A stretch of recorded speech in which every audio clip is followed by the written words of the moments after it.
अब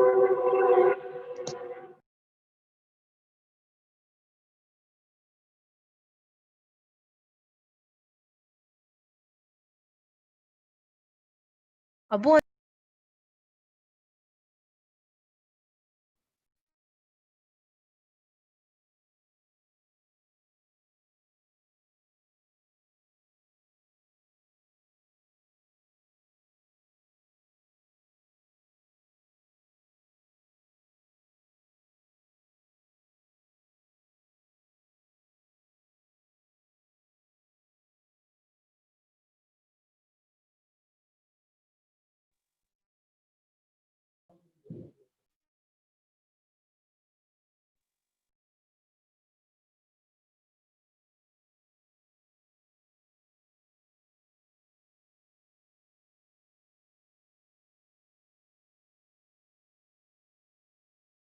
करके भेज स्टिकर दबा।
अस्सलाम वालेकुम।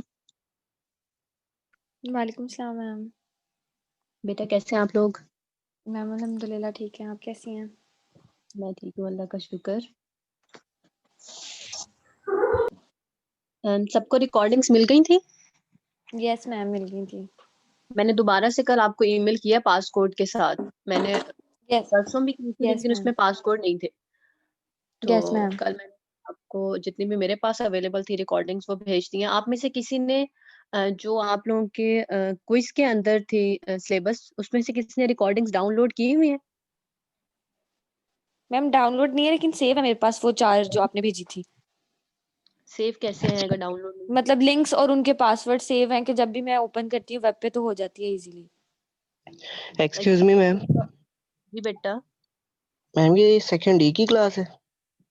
दोनों की क्लास है, BOD दोनों की क्लास है। तो मैम जिनका लेक्चर है बायोमैकेनिक्स का। मैंने हाँ मैंने ईमेल की तो थी बेटा कि आप लोगों को मैं रिकॉर्डिंग भेज दूंगी और अटेंडेंस मार्क कर दूंगी।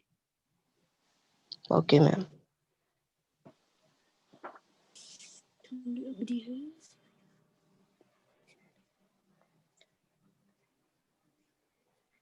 अच्छा मैं हाँ, आप में से किसी के पास भी रिकॉर्डिंग नहीं है? असल में हम लोगों को पहले से ये बात बताई नहीं गई थी कि जूम पे इस दफा से सिर्फ महीने की जो रिकॉर्डिंग है वो अवेलेबल रहेगी, उससे पिछले वाली जो रिकॉर्डिंग्स हैं वो ऑटोमेटिकली डिलीट हो जाएंगी।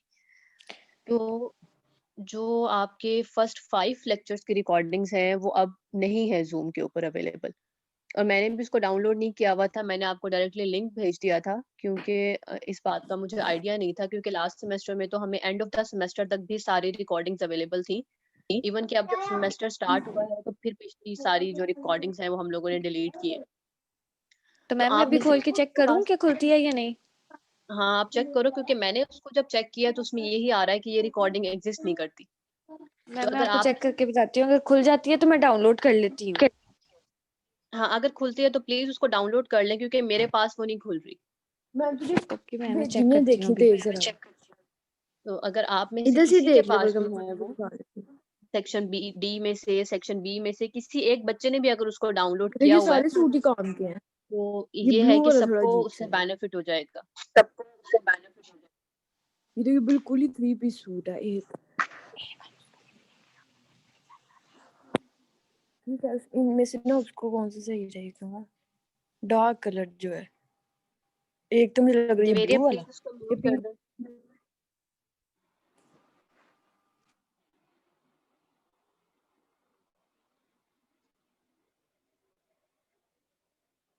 अगर किसी को भी मिले तो प्लीज मुझे भी रिकॉर्डिंग्स भेज दीजिएगा, और ये हो जाएगा कि फिर आपके सब क्लास फेलोज का फायदा हो जाएगा, वरना फर्स्ट 5 लेक्चर्स की रिकॉर्डिंग्स जो है वो अब अवेलेबल नहीं है।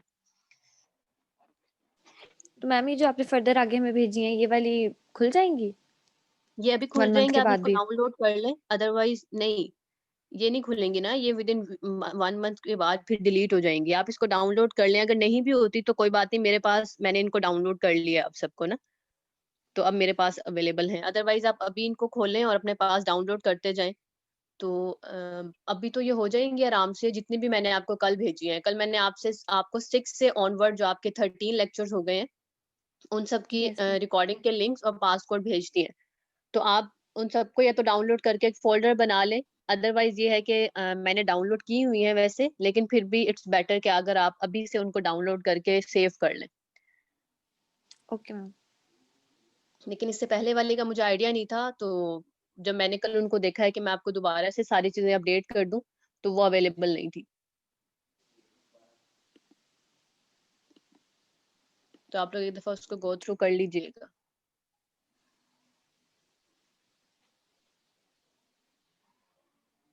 नो मैम नहीं खुल रही, this recording does not exist. वो नहीं खोल रही, क्योंकि मैंने भी इसको खोला था तो फिर वो अवेलेबल नहीं हो रही।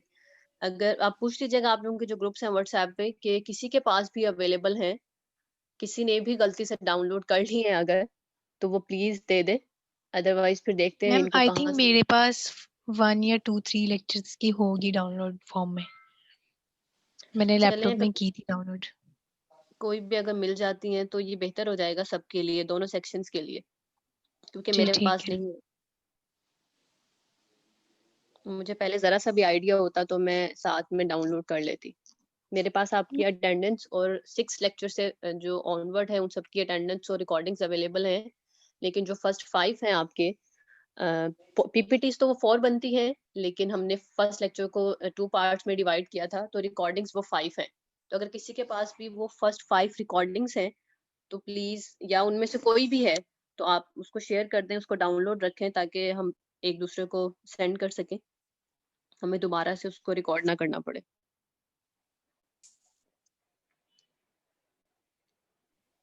मैम आप यूट्यूब पे अपलोड कर दिया करें। अब यही करूंगी कि डाउनलोड तो हो गई है तो बस सारी यूट्यूब पे डाल दूंगी, ताकि बार बार ये वाली टेंशन ना हो कि आप लोगों वो को भी हमारे लिंक्स की टेंशन हो या इस यस तरह से। मैम। अब ये सारी मैं जो भी मेरे पास डाउनलोडेड है वो मैं यूट्यूब पे भी डाल दूंगी आप लोगों के लिए, ठीक है। लेकिन वैसे आपको लिंक भेज दिए, आप लोग खुद डाउनलोड करना चाहें तो बेशक कर लें, सारी पासकोड साथ में अवेलेबल है। अदरवाइज मैंने अब यही सोचा है कि मैं डाउनलोड करके यूट्यूब पे डाल दूंगी, तो फिर वहां से वो एक्सपायर नहीं हो सकेगी। मैम जो आपने हमें सेंड किए हैं कल, तो हम्म। उसकी आपके पास सब डाउनलोड फॉर्म में है?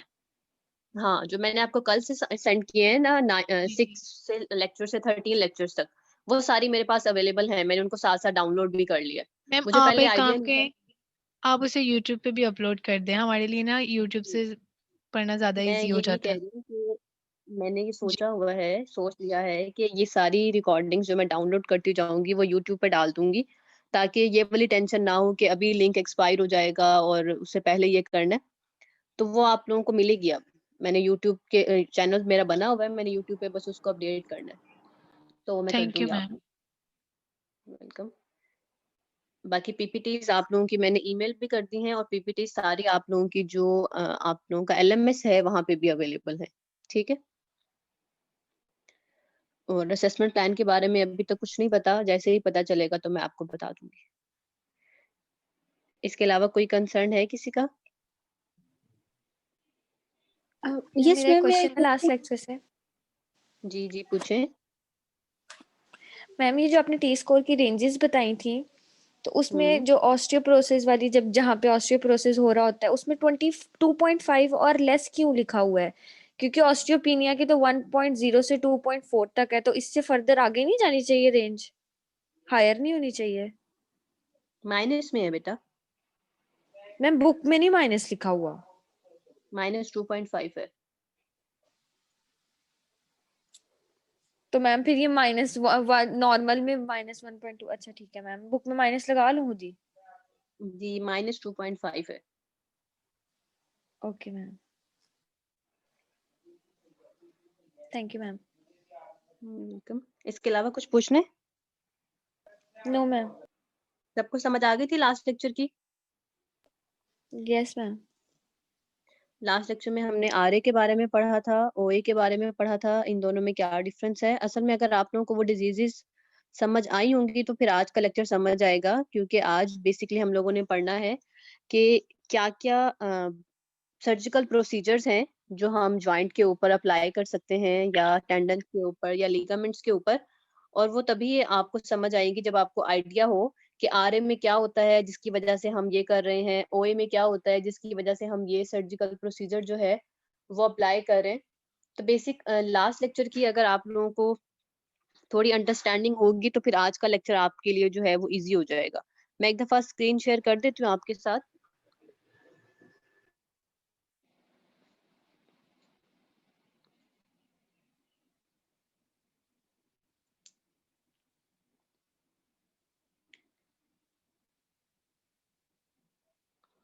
आज हमने कॉमन जो ऑर्थोपेडिक सर्जरीज हैं और उनकी जो पोस्ट ऑपरेटिव मैनेजमेंट है उसके बारे में देखना है कि कौन कौन सी सर्जरीज हैं जो मोस्ट कॉमनली हम करा सकते हैं हमारे जो पेशेंट्स हैं जिनमें आर्थराइटिक चेंजिंग्स आ गई हैं, आर्थराइटिस है, आर्थरोसिस है, हमने लास्ट लेक्चर में डिस्कस किया था, या सॉफ्ट टिश्यू इंजरीज हैं जैसे टेंडन रिपेयर है, लिगामेंटस रिपेयर है, या फेशिया में कोई प्रॉब्लम है, या आपके आर्टिकुलर कार्टिलेज हैं, या आप लोगों के कैप्सूल्स हैं। जो भी चीजें जॉइंट के सराउंडिंग में है, साइनोवियल जॉइंट के, उनमें जो प्रॉब्लम्स हैं और उसको हम सर्जिकली कैसे मैनेज कर सकते हैं अगर हमारा जो नॉन कंजर्वेटिव मैनेजमेंट है वो फेल हो गई है।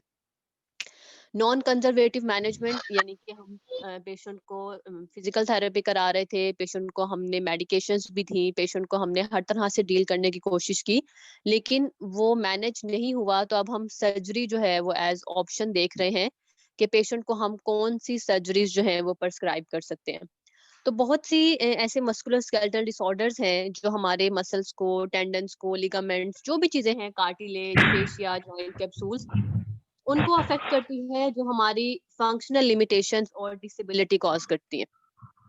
तो ऐसी बहुत सी डिजीजेस हैं जिनमें सर्जिकल इंटरवेंशन रिक्वायर होती है, जहां हमारी जो नॉन ऑपरेटिव या जो हमारी कंजर्वेटिव मैनेजमेंट थी वो फेल हो गई। ठीक है, हमने इलेक्ट्रोथेरेपी भी इस्तेमाल कर ली, हमने फिजिकल एजेंट्स भी इस्तेमाल कर लिए, हमने मेडिकेशंस भी इस्तेमाल कर ली, हमने पेशेंट को असिस्टिव डिवाइस भी दे दिए चलने के लिए। बेटा काइंडली इसको अपनी तरफ से म्यूट कर दें। मैं इसलिए म्यूट नहीं कर रही कि क्वेश्चन अगर बीच में रेज होते हैं तो फिर मैं आपको जवाब दे सकूं। नॉन ऑपरेटिव मेजर्स हमने इस्तेमाल किए लेकिन पेशेंट को उससे बेनिफिट नहीं हुआ, तो हमने फिर सर्जिकल इंटरवेंशन जो है उनको देख लिया। अब सर्जिकल इंटरवेंशंस के लिए क्या क्या इंडिकेशंस हैं कि हम सर्जरी क्यों रिकमेंड करते हैं। एक तो पेशेंट को इतना पेन है जो रेस्ट पे भी है और उसको एक्टिविटीज करते हुए भी है, कि या तो ऐसा होना कि पेशेंट रेस्ट कर ले तो पेन सबसाइड हो जाए, लेकिन पेशेंट के पेन पे कोई फर्क नहीं पड़ा, पेशेंट रेस्ट पे भी है तब भी उसको पेन हो रहा है। पेशेंट की एक्टिव और पैसिव दोनों रेंज ऑफ मोशन में लिमिटेशंस हैं। ठीक है, पेशेंट का जो जॉइंट है उसमें इंस्टेबिलिटीज हैं, बोनी सेगमेंट्स में भी प्रॉपर जो ग्रॉस इंस्टेबिलिटी है जॉइंट की वो भी है। पेशेंट में स्ट्रक्चरल डिजनरेशन है, क्रॉनिक जॉइंट स्वेलिंग है। ठीक है, पेशेंट की जो कंजर्वेटिव मैनेजमेंट है, या पहले उसने सर्जरी कराई हुई है जो कि फेल हो गई है, तो आप दोबारा से फिर सर्जिकल अप्रोच की तरफ जाते हैं। पेशेंट का इतना ज्यादा लॉस ऑफ फंक्शन है कि वो उसको डिसेबिलिटी की तरफ लेके जा रहा है। ठीक है, तो ये सारी वो इंडिकेशंस हैं मस्कुलर स्केलेटल डिसऑर्डर्स में, एक्सट्रीमिटीज की या स्पाइन की, जिनमें हम फिर सर्जिकल जो ऑप्शंस हैं उनको कंसीडर करते हैं। अब जब भी आप सर्जिकल कंडीशंस या सर्जिकल चीजों की तरफ जाते हैं तो उसमें कुछ पेशेंट के लिए प्री ऑपरेटिव गाइडलाइंस होती हैं कि ऑपरेशन से पहले आपने पेशेंट को कुछ गाइडलाइंस देनी होती हैं। अब गाइडलाइंस जो है वो प्री ऑपरेटिवली भी होती हैं और पोस्ट ऑपरेटिवली भी होती हैं। ठीक है, प्री ऑपरेटिवली में आप जैसे पेशेंट के लिए आपने क्या क्या चीजें कंसीडर करनी होती हैं कि आप पहले पेशेंट का एग्जामिनेशन करते हैं, एवेल्युएशन करते हैं, उसमें आप पेशेंट का पेन, उसकी रेंज ऑफ मोशन, उसकी स्किन की इंटीग्रिटी है नहीं है, कि पहले कहीं कोई सर्जरी तो नहीं हुई, कोई प्रीवियस स्कार तो नहीं है सर्जरी का या इंजरी का, मसल परफॉर्मेंस कैसी है, वही मसल परफॉर्मेंस में स्ट्रेंथ एंड एंडोरेंस जो है वो हम देखते हैं, पेशेंट का पोस्चर कैसा है, उसका प्रेफर्ड पोस्चर क्या है, क्या पोस्चर एबनॉर्मैलिटीज जो है वो रेंज ऑफ मोशन को अफेक्ट तो नहीं करी। इसके अलावा हम उसका गेट एनालिसिस कर लेते हैं कि पेशेंट सर्जरी से मैम पहले स्लाइड मूव असिस्टेंट नहीं गाइड। कर रही। बेटा मैंने अभी मूव नहीं किया इसको, मैं अभी सिर्फ आपको एक ओवरव्यू दे रही हूँ, ठीक है। हम गेट एनालिसिस के बारे में बात कर लेते हैं, ठीक है, कि पेशेंट जो है वो उसको असिस्टेड डिवाइस वो इस्तेमाल कर रहा है नहीं कर रहा, फंक्शनल स्टेटस जो है पेशेंट का वो क्या है। तो प्री ऑपरेटिवली हम ये सारी चीजें जो है वो गाइडलाइंस में कंसीडर करते हैं। अब प्री ऑपरेटिव जो आपका कांटेक्ट है पेशेंट का, उसके क्या क्या बेनिफिट्स हो सकते हैं, क्या आपने पेशेंट को पहले से ही सारी गाइडलाइंस जो दी हैं उनके क्या बेनिफिट्स हैं। एक तो ये कि आपको आइडिया हो जाता है कि एक बेस लाइन क्या है, कि पोस्ट ऑपरेटिवली आपको किस हद तक जो है वो पेशेंट के ऊपर काम करना पड़ेगा, क्योंकि आपको उसकी बेस लाइन का आइडिया हो गया है, प्री ऑपरेटिवली आपने उसको एग्जामिन कर लिया था। आपको आइडिया हो जाएगा कि पेशेंट के गोल्स क्या हैं, वो क्या सोचता है कि सर्जरी के बाद मेरे क्या फंक्शनल आउटकम्स होंगे, मैं किस हद तक मोबाइल हो सकता हूँ, ठीक है, क्योंकि आपने उससे हर तरह का कांटेक्ट किया, आपने उसको एग्जामिन भी किया, आपने उसको एवेलुएट भी किया, आपकी उससे डिस्कशन भी हुई, तो आपको आइडिया हो गया कि पेशेंट बेसिकली क्या समझ रहा है, ठीक है, उसके माइंड में उस चीज से रिलेटेड क्या बेसिक चीजें हैं। इसके अलावा आपको आइडिया हो जाता है कि आपने किस तरह की केयर देनी है पेशेंट को। आपको ये आइडिया हो गया है कि पेशेंट जो है वो post operatively rehabilitation components achieve करेगा नहीं करता। तो ये वाली सारी चीजें जो हैं ये प्री ऑपरेटिवली जब आप पेशेंट से कांटेक्ट करते हैं तो उसके बेनिफिट्स हैं। अब प्री ऑपरेटिवली जो पेशेंट एजुकेशन है, जो आप पेशेंट की एजुकेशन कर रहे हैं प्री ऑपरेटिवली, उसके क्या क्या कंपोनेंट्स हैं। एक तो आपने उसको ओवरऑल जो प्लान ऑफ केयर है वो एक्सप्लेन करना है। आपने उसको जो पोस्ट ऑपरेटिवली प्रिकॉशंस हैं कि ये मूवमेंट कॉन्ट्रा इंडिकेटेड है या आपने नहीं करनी, ये वाली सारी चीजें क्या आपके लिए प्रिकॉशंस हैं, क्या कॉन्ट्रा इंडिकेशंस हैं। बेड मोबिलिटी ट्रांसफर आपने बताने हैं, उसको आपने बताना है कि पोस्ट ऑपरेटिवली इनिशियली वो कौन कौन से एक्सरसाइजेस जो है वो कर सकता है, ठीक है। ये ट्रेनिंग के बारे में आप बताते हैं पेशेंट को कि उसको क्रचेस या वॉकर चाहिए, या फिर आप पेशेंट को जो उसका वूंड है जहाँ पे इंसिजन लगी है उसकी केयर, उसकी मोबिलिटी, उसकी सारी चीजें जो है वो बताते हैं। तो ये कॉमन प्री ऑपरेटिवली हमारी जो है वो पेशेंट के लिए एजुकेशन होती है। पोस्ट ऑपरेटिवली क्या कुछ है वो हम देखते हैं फिर आहिस्ता आहिस्ता कि हर जो डिजीज है उसके बाद पोस्ट ऑपरेटिवली हर जो सर्जिकल प्रोसीजर है उसके बाद पोस्ट ऑपरेटिवली आप पेशेंट को क्या कुछ करा सकते हैं। अदरवाइज पोस्ट ऑपरेटिवली जो मैनेजमेंट गाइडलाइंस हैं वो भी उन 3 कैटेगरीज के अंदर है जो हमने पीछे पढ़ा था। सबसे पहले है आपकी जो पोस्ट ऑपरेटिव में है that is maximum protection phase, जो हम एक्यूट फेज कहते हैं जिसको। जो सेकंड वन थी that was controlled motion phase, जिसको हमने लास्ट टाइम पे सब एक्यूट कहा था। और जो थर्ड वन है दैट इज, बेटा प्लीज इसको म्यूट करो।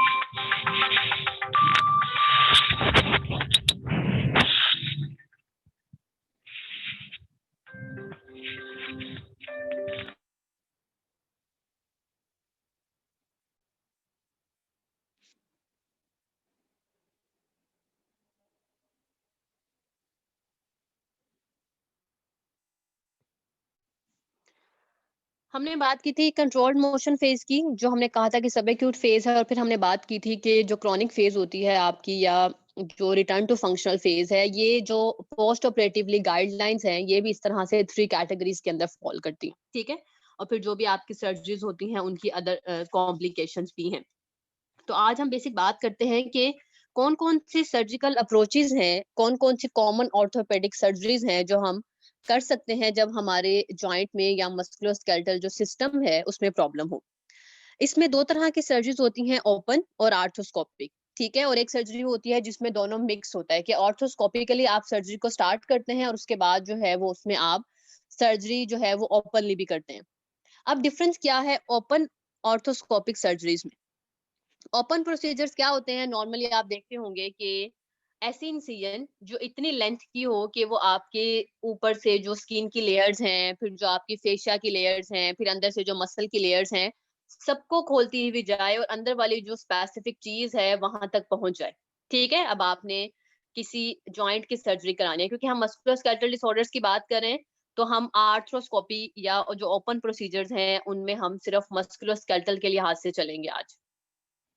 ओपन प्रोसीजर्स वो हैं जिनमें आपने लेंथ डेप्थ की एडिक्वेट इंसिजन दी, ठीक है, जो अंदर तक पेनिट्रेट की। जैसे मैंने अप्रोच करना था अपना नी जॉइंट, तो नी जॉइंट के ऊपर जो भी मेरे स्किन है, जो भी मेरे फेशियाज हैं, फिर जो मेरे मसल्स हैं, मैं उन सबको कट करूंगी और फिर नी जॉइंट जो मेरा मेन है वहां तक पहुंच जाऊं। तो ये वाली जो प्रोसीजर्स होते हैं इनको आप ओपन प्रोसीजर्स कहते हैं, जिनमें आपको इंसिजन बड़ी देनी पड़ती है, जिसकी लेंथ भी ज्यादा है, जिसकी डेप्थ भी ज्यादा है, ठीक है।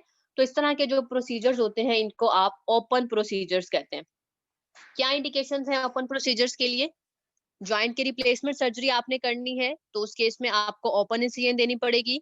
आर्थ्रोडेसिस है जिसको हम कहते हैं जॉइंट को आपने फ्यूज कर दिया है, ठीक है, उस केस में आपने फ्रैक्चर हो गया है, फ्रैक्चर की इंटरनल फिक्सेशन करनी है। आपने बायोमैकेनिक्स में फ्रैक्चर्स के बारे में डिटेल से पढ़ा होगा, फिर आप लोगों ने पढ़ा होगा एक क्लोज्ड फिक्सेशन होती है, एक आपकी ओपन फिक्सेशन होती है।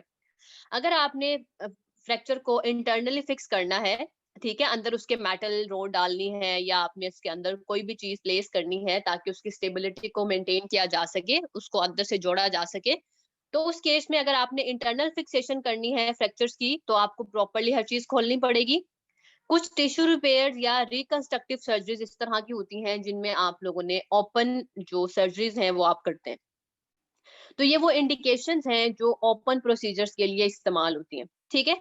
नेक्स्ट वन है आर्थ्रोस्कोपिक। आर्थ्रोस्कोपिक प्रोसीजर्स क्या होते हैं? बहुत स्मॉलर इंसिजन्स देते हैं, तो उसके थ्रू जो है वो आपकी जो एंडोस्कोप है उसके ऊपर कैमरा लगा होता है, ठीक है, आप वो स्किन के अंदर इंसर्ट कर देते हैं। उसके लिए आपको जो है वो लेस देन 1 सेंटीमीटर जो इंसिजन है वो लगाना पड़ता है, ठीक है।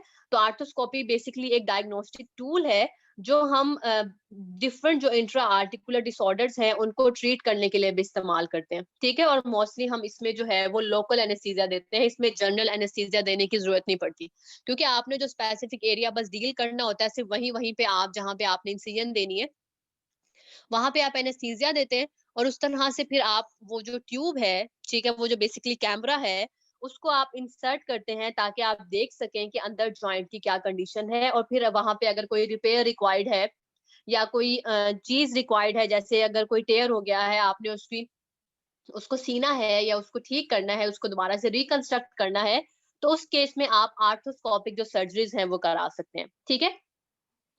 तो आर्थ्रोस्कोपिक जो सर्जरीज हैं ये हम अंदर कोई लूज बॉडीज बन गई हैं उनको निकालने के लिए, या जॉइंट सरफेस की अगर हमने डिब्राइटमेंट करनी हो उस केस में आप लगा सकते हैं। तो ये स्मॉलर इंसिजन होते हैं, इस वजह से इसमें जो रिहैब है वो बहुत जल्दी हो जाती है। ओपन प्रोसीजर्स में ज्यादा टाइम लगता है क्योंकि ऑब्वियस बात है स्कार का साइज बड़ा है, इंसिजन आपने ज्यादा बड़ी लेंथ की दी है, तो वो ज्यादा टाइम रिक्वायर करेगी क्योंकि हीलिंग होनी है सारे टिश्यूज की। लेकिन जो आर्थ्रोस्कोपिक प्रोसीजर्स होते हैं उनमें रिहैबिलिटेशन जो है वो जल्दी हो जाती है, ठीक है। तो आर्थ्रोस्कोपिक जो टेक्निक्स हैं ये मोस्ट कॉमनली हमारे जो शोल्डर जॉइंट है और नी जॉइंट के लिए हम इस्तेमाल करते हैं। आर्थ्रोस्कोपिक प्रोसीजर्स जो है ये हम अगर हमने मेनिस्टेक्टमी करनी हो तो उस केस में भी हम इस्तेमाल कर सकते हैं। मेनिस्टेक्टमी का क्या मतलब है? टेक्टमी जहां लगा होता है इसका मतलब है आप उस चीज को निकाल रहे हैं। तो मेनिस्कस को अगर आप निकालेंगे, ठीक है, अगर आप जॉइंट की सर्जरी कर रहे हैं नी जॉइंट पे 2 मेनिस्काएं हैं, मीडियल और लैटरल, आपके मेनिस्कस प्रॉब्लम कर रहे हैं, मेनिस्कस टॉर्न हो गए हैं, मेनिस्कस अब प्रॉब्लम क्रिएट कर रहे हैं और मेनिस्काई को निकाल के ही पेशेंट को पेन रिलीफ हो सकता है, तो उस केस में आप मेनिस्कस को जब निकाल देते हैं तो दैट इज मेनिस्टेक्टमी, क्या आपने मेनिस्कस को निकाल दिया। इसी तरह से साइनोवेक्टमी होता है। साइनोवेक्टमी का क्या मतलब है? साइनोवियम जो लाइनिंग है आपके जॉइंट्स के सराउंडिंग में, आपने उसको निकाल दिया। क्यों निकालना पड़ेगा? जैसे हमने लास्ट टाइम डिस्कस किया था कि rheumatoid arthritis inflammatory joint disease है जो आपके साइनोवियल मेम्ब्रेन की थिकनिंग को कॉज करता है। तो आरए में आपको साइनोवेक्टमी भी करवानी पड़ सकती है पेशेंट की, अगर नॉन कंजर्वेटिवली पेशेंट मैनेज नहीं हो रहा, ठीक है। सॉरी, कंजर्वेटिवली पेशेंट मैनेज नहीं हो रहा तो आप नॉन कंजर्वेटिव ट्रीटमेंट की तरफ जाते हैं, विच इज सर्जरी। तो साइनोवेक्टमी हम आरए के पेशेंट्स में करा सकते हैं कि हम साइनोवियम को ही वहां से निकाल दें। तो ये कॉमन आर्थ्रोस्कोपिक प्रोसीजर्स हैं जो हम इस्तेमाल करते हैं। इसके अलावा है आर्थ्रोस्कोपिकली असिस्टेड प्रोसीजर। उनका क्या मतलब है कि आपने आर्थ्रोस्कोप और कैमरा इस्तेमाल किया विजुलाइज करने के लिए कि क्या प्रॉब्लम है, वो करने के बाद आपने ओपन सर्जरी भी की सिलेक्टेड एरियाज में, ठीक है। तो इसको आप कहते हैं मिनी ओपन, कि उसमें फिर उतनी इंसिजन नहीं देनी पड़ती जितनी बिल्कुल ओपन प्रोसीजर में देनी पड़ती है। आर्थ्रोस्कोपिकली आपने असिस्ट किया, ठीक है, कुछ पोर्शन को आपने आर्थ्रोस्कोपिकली किया और फिर कुछ पोर्शन को आपने जो है वो ओपनली किया। तो ये मिनी ओपन प्रोसीजर्स हैं। तो हम ऑर्थोपेडिकली जो सर्जिकल इंटरवेंशंस हैं उनमें 3 तरह से होती हैं, open surgeries, arthroscopic surgeries and arthroscopically assisted procedures, ठीक है, जिनको हम मिनी ओपन प्रोसीजर्स भी कहते हैं। ये तो बात हो गई कि नॉर्मल सर्जिकल अप्रोचेस कौन-कौन सी हैं। नेक्स्ट वन है टिश्यू ग्राफ्ट। अब जो टिश्यू ग्राफ्ट है वो जब आपने मसल का रिपेयर करना है, आपने टेंडन का रिपेयर करना है, आपने लिगामेंट्स का रिपेयर करना है, तो इनकी जो रिकंस्ट्रक्टिव सर्जरीज होती है, रिकंस्ट्रक्टिव का क्या मतलब है, आप दोबारा से रिकंस्ट्रक्ट कर रहे हैं। लिगामेंट बिल्कुल टेयर हो गया, टेंडन बिल्कुल टेयर हो गया, अब उसको दोबारा से बनाना है तो वो रिकंस्ट्रक्ट हो रहा है। अब रिकंस्ट्रक्ट होने के लिए आप ग्राफ्ट लगाते हैं, ठीक है। अब वो जो टिश्यू ग्राफ्ट है वो रिपेयर प्रोसेस के लिए इस्तेमाल होते हैं। किस किस चीज के, पहले बात हो गई लिगामेंट के रिकंस्ट्रक्शन के लिए, जैसे नी के लिगामेंट्स हैं या फिर आपके जो एंकल का लिगामेंट है, नॉर्मली जो हमारे बाइसिपिटल टेंडन्स होते हैं या हमारे जो टेंडो एचिलस है उसका, या फिर आपके जो नी और एंकल के जो लिगामेंट्स हैं, जैसे एसीएल है आपका, एंटीरियर क्रूशिएट लिगामेंट, आपका पोस्टीरियर क्रूशिएट लिगामेंट है। तो ये वाले जो आपके लिगामेंट्स हैं इनकी रिपेयर के लिए आपको ग्राफ्ट लगाने पड़ते हैं, ठीक है। आर्टिकुलर कार्टिलेज का आपने रिपेयर करना है या फिर बोनी प्रोसीजर्स करने हैं, तो उस केस में आपको ग्राफ्ट जो है वो रिक्वायर्ड होते हैं। अब वो जो ग्राफ्ट हैं वो 3 तरह के हैं, autographed, allograft and synthetic graft, ठीक है। ग्राफ्ट के 3 टाइप्स हैं जो हम कॉमनली इस्तेमाल करते हैं रिकंस्ट्रक्टिव सर्जरीज के अंदर। ऑटोग्राफ्ट का क्या मतलब है, इसको हम ऑटोजीनियस या ऑटोलोगस भी कहते हैं, कि पेशेंट अपना ही, कि हम उसके किसी और बॉडी पार्ट से ग्राफ्ट ले लें। ऑटो है, पेशेंट के अपने ही बॉडी से हमने वो ग्राफ्ट लिया है, ठीक है। जैसे फॉर एग्जांपल जो पटेलर टेंडन है, ठीक है, पटेलर टेंडन के जो ग्राफ्ट्स हैं वो अक्सर हम एंटीरियर क्रूशिएट और जो पोस्टीरियर क्रूशिएट लिगामेंट की सर्जरीज हैं उसके अंदर इस्तेमाल करते हैं, ठीक है। बहुत अरसे से ये इस्तेमाल हो रहे हैं हमारी जो एसीएल या पीसीएल के जो रप्चर्स हैं उनके अंदर। तो आपने अपनी बॉडी से ही जो ग्राफ्ट लिया वो ऑटोग्राफ्ट है। एलोग्राफ्ट क्या होता है कि आपने किसी और से लिया है, डोनर है कोई और, ठीक है, कोई और डोनर है, आपने उससे जो है वो ग्राफ्ट लिया, आपने उसको ठंड में रखा, आपने उसको प्रिजर्व कर लिया। प्रिजर्व करने के बाद आपने पेशेंट के साथ उसको मैच किया कि कोई रिजेक्शन तो नहीं आ रही, ठीक है, क्योंकि आपस में क्रॉस मैच होते हैं, रिजेक्शन आए ऑब्वियस बात है, बॉडी उसको एक्सेप्ट नहीं करी तो वो आप नहीं लगा सकते ग्राफ्ट। तो क्या है कि आपने किसी और बॉडी से वो ग्राफ्ट ले लिया। मोस्टली इसमें कैडावेरिक डोनर्स होते हैं कि जो लोग फौत हो गए हैं, कैडावर्स जो हैं, हम वहां से ये ग्राफ्ट जो है इसको ले लेते हैं। तो एलोग्राफ्ट का मतलब है अपनी बॉडी के अलावा किसी और बॉडी से आपने ले लिया। सिंथेटिक ग्राफ्ट जो है वो क्या होते हैं, ये हम खुद बनाते हैं, ठीक है। ये ऑल्टरनेटिव होते हैं ह्यूमन टिश्यूज के, जो बहुत लिमिटेड, जो हमने लिगामेंट की रिकंस्ट्रक्शन करनी होती है जैसे नी जॉइंट की, तो उस केस में जो गोरटेक्स है या डेकरन मटेरियल है उससे हम बनाते हैं सिंथेटिक ग्राफ्ट। लेकिन इनके बहुत ज्यादा जो है ना हाई रेट है फेलियर का, और ये टाइम टू टाइम जो है वो फेल हो जाता है। तो इस वजह से हम इसको इतना ज्यादा नहीं बनाते, ठीक है। नॉर्मली हम ऑटोग्राफ्ट या एलोग्राफ्ट जो है वो इस्तेमाल करते हैं। लेकिन जो ऑटोग्राफ्ट और एलोग्राफ्ट हैं इनके भी कुछ रिस्क और ड्रॉबैक्स हैं। क्या रिस्क हैं और ड्रॉबैक हैं हमारे जो ऑटोग्राफ्ट हैं और जो हमारे एलोग्राफ्ट हैं। ऑटोग्राफ्ट मीन कि हम अपनी बॉडी से ले रहे हैं, ठीक है, हम पेशेंट की बॉडी से ले रहे हैं। तो इसका मतलब है कि पेशेंट में 2 तरह के सर्जिकल प्रोसीजर हुए। एक तो पहले हमने नॉर्मल टिश्यूज को उखाड़ा वहां से, ठीक है, और फिर हमने उसको जो एरिया था वहां पे लगाया। तो 2 सर्जिकल प्रोसीजर हो गए पेशेंट के लिए, कि एक पहले उसको देना पड़ा, वहां से हमने उसको जो हेल्दी टिश्यूज था वहां पे भी हमने उसको, आप कहें कि ट्रॉमा कर दिया, और फिर दूसरी जगह पे हम उसको लगा रहे हैं। तो एक तो ये 2 तरह के सर्जिकल प्रोसीजर्स इसके लिए जरूरी हैं। दूसरा कि हम डोनर साइड के जो हेल्दी टिश्यूज हैं उनको डैमेज कर रहे हैं, क्योंकि वहां पे जब हम इसको उखाड़ रहे हैं तो ऑब्वियस बात है वहां पे भी तो रिएक्शन आएगा, वहां पे पेन आएगा, बाकी सब चीजें हैं। तो एक ये इसका ड्रॉबैक है, और एक ये कि हेल्दी टिश्यूज जो है वो इसमें डैमेज हो रहे हैं। जो ऑलोग्राफ्ट है उसमें उसके क्या डिसएडवांटेजेस है? जिस डोनर से ले रहे हैं उसकी डिजीज ट्रांसमिट हो सकती है। ऑब्वियस बात है, हमने लेने के बाद उसको प्रिजर्व किया है, तो वो जो ग्राफ्ट है वो उतनी उसकी स्ट्रेंथ नहीं रहेगी, ठीक है? तो उसकी जो ग्राफ्ट स्ट्रेंथ है वो कम हो जाती है स्टेरिलाइजेशन के बाद। फेलियर के चांसेस ज्यादा हो जाते हैं इम्यूनोलॉजिकल रिएक्शंस की वजह से, ठीक है? इसके अलावा कैडावेरिक टिश्यूज हम इतने ज्यादा अवेलेबल नहीं होते, ठीक है? इतने इजीली अवेलेबल नहीं होते, एक ये रीजन है। जो लास्ट वन है वो क्या है कि हम इसको आर्टिकुलर कार्टिलेज इम्प्लांटेशन के लिए नहीं इस्तेमाल कर सकते, क्योंकि जब हम उसको प्रिजर्व करते हैं तो उस ग्राफ्ट के अंदर जो हमारे कॉन्ड्रोसाइट्स होते हैं वो डैमेज हो जाते हैं, क्योंकि वो ठंड से डैमेज हो जाते हैं, ठीक है? तो हम उसको आर्टिकुलर कार्टिलेज के लिए नहीं इस्तेमाल कर सकते। तो ये कुछ ड्रॉबैक्स हैं हमारे ऑटोग्राफ्ट्स के और एलोग्राफ्ट्स के। नेक्स्ट वन है रिपेयर, रीअटैचमेंट, रिकंस्ट्रक्शन सर्जरीज, ठीक है? कि आप जो है वो रिपेयर के लिए कौन कौन सी सर्जरीज हैं वो करा सकते हैं। तो इसमें सबसे पहले हम बात कर लेते हैं मसल रिपेयर की। रिपेयर जो सर्जरीज होती हैं उनमें पहले है मसल रिपेयर।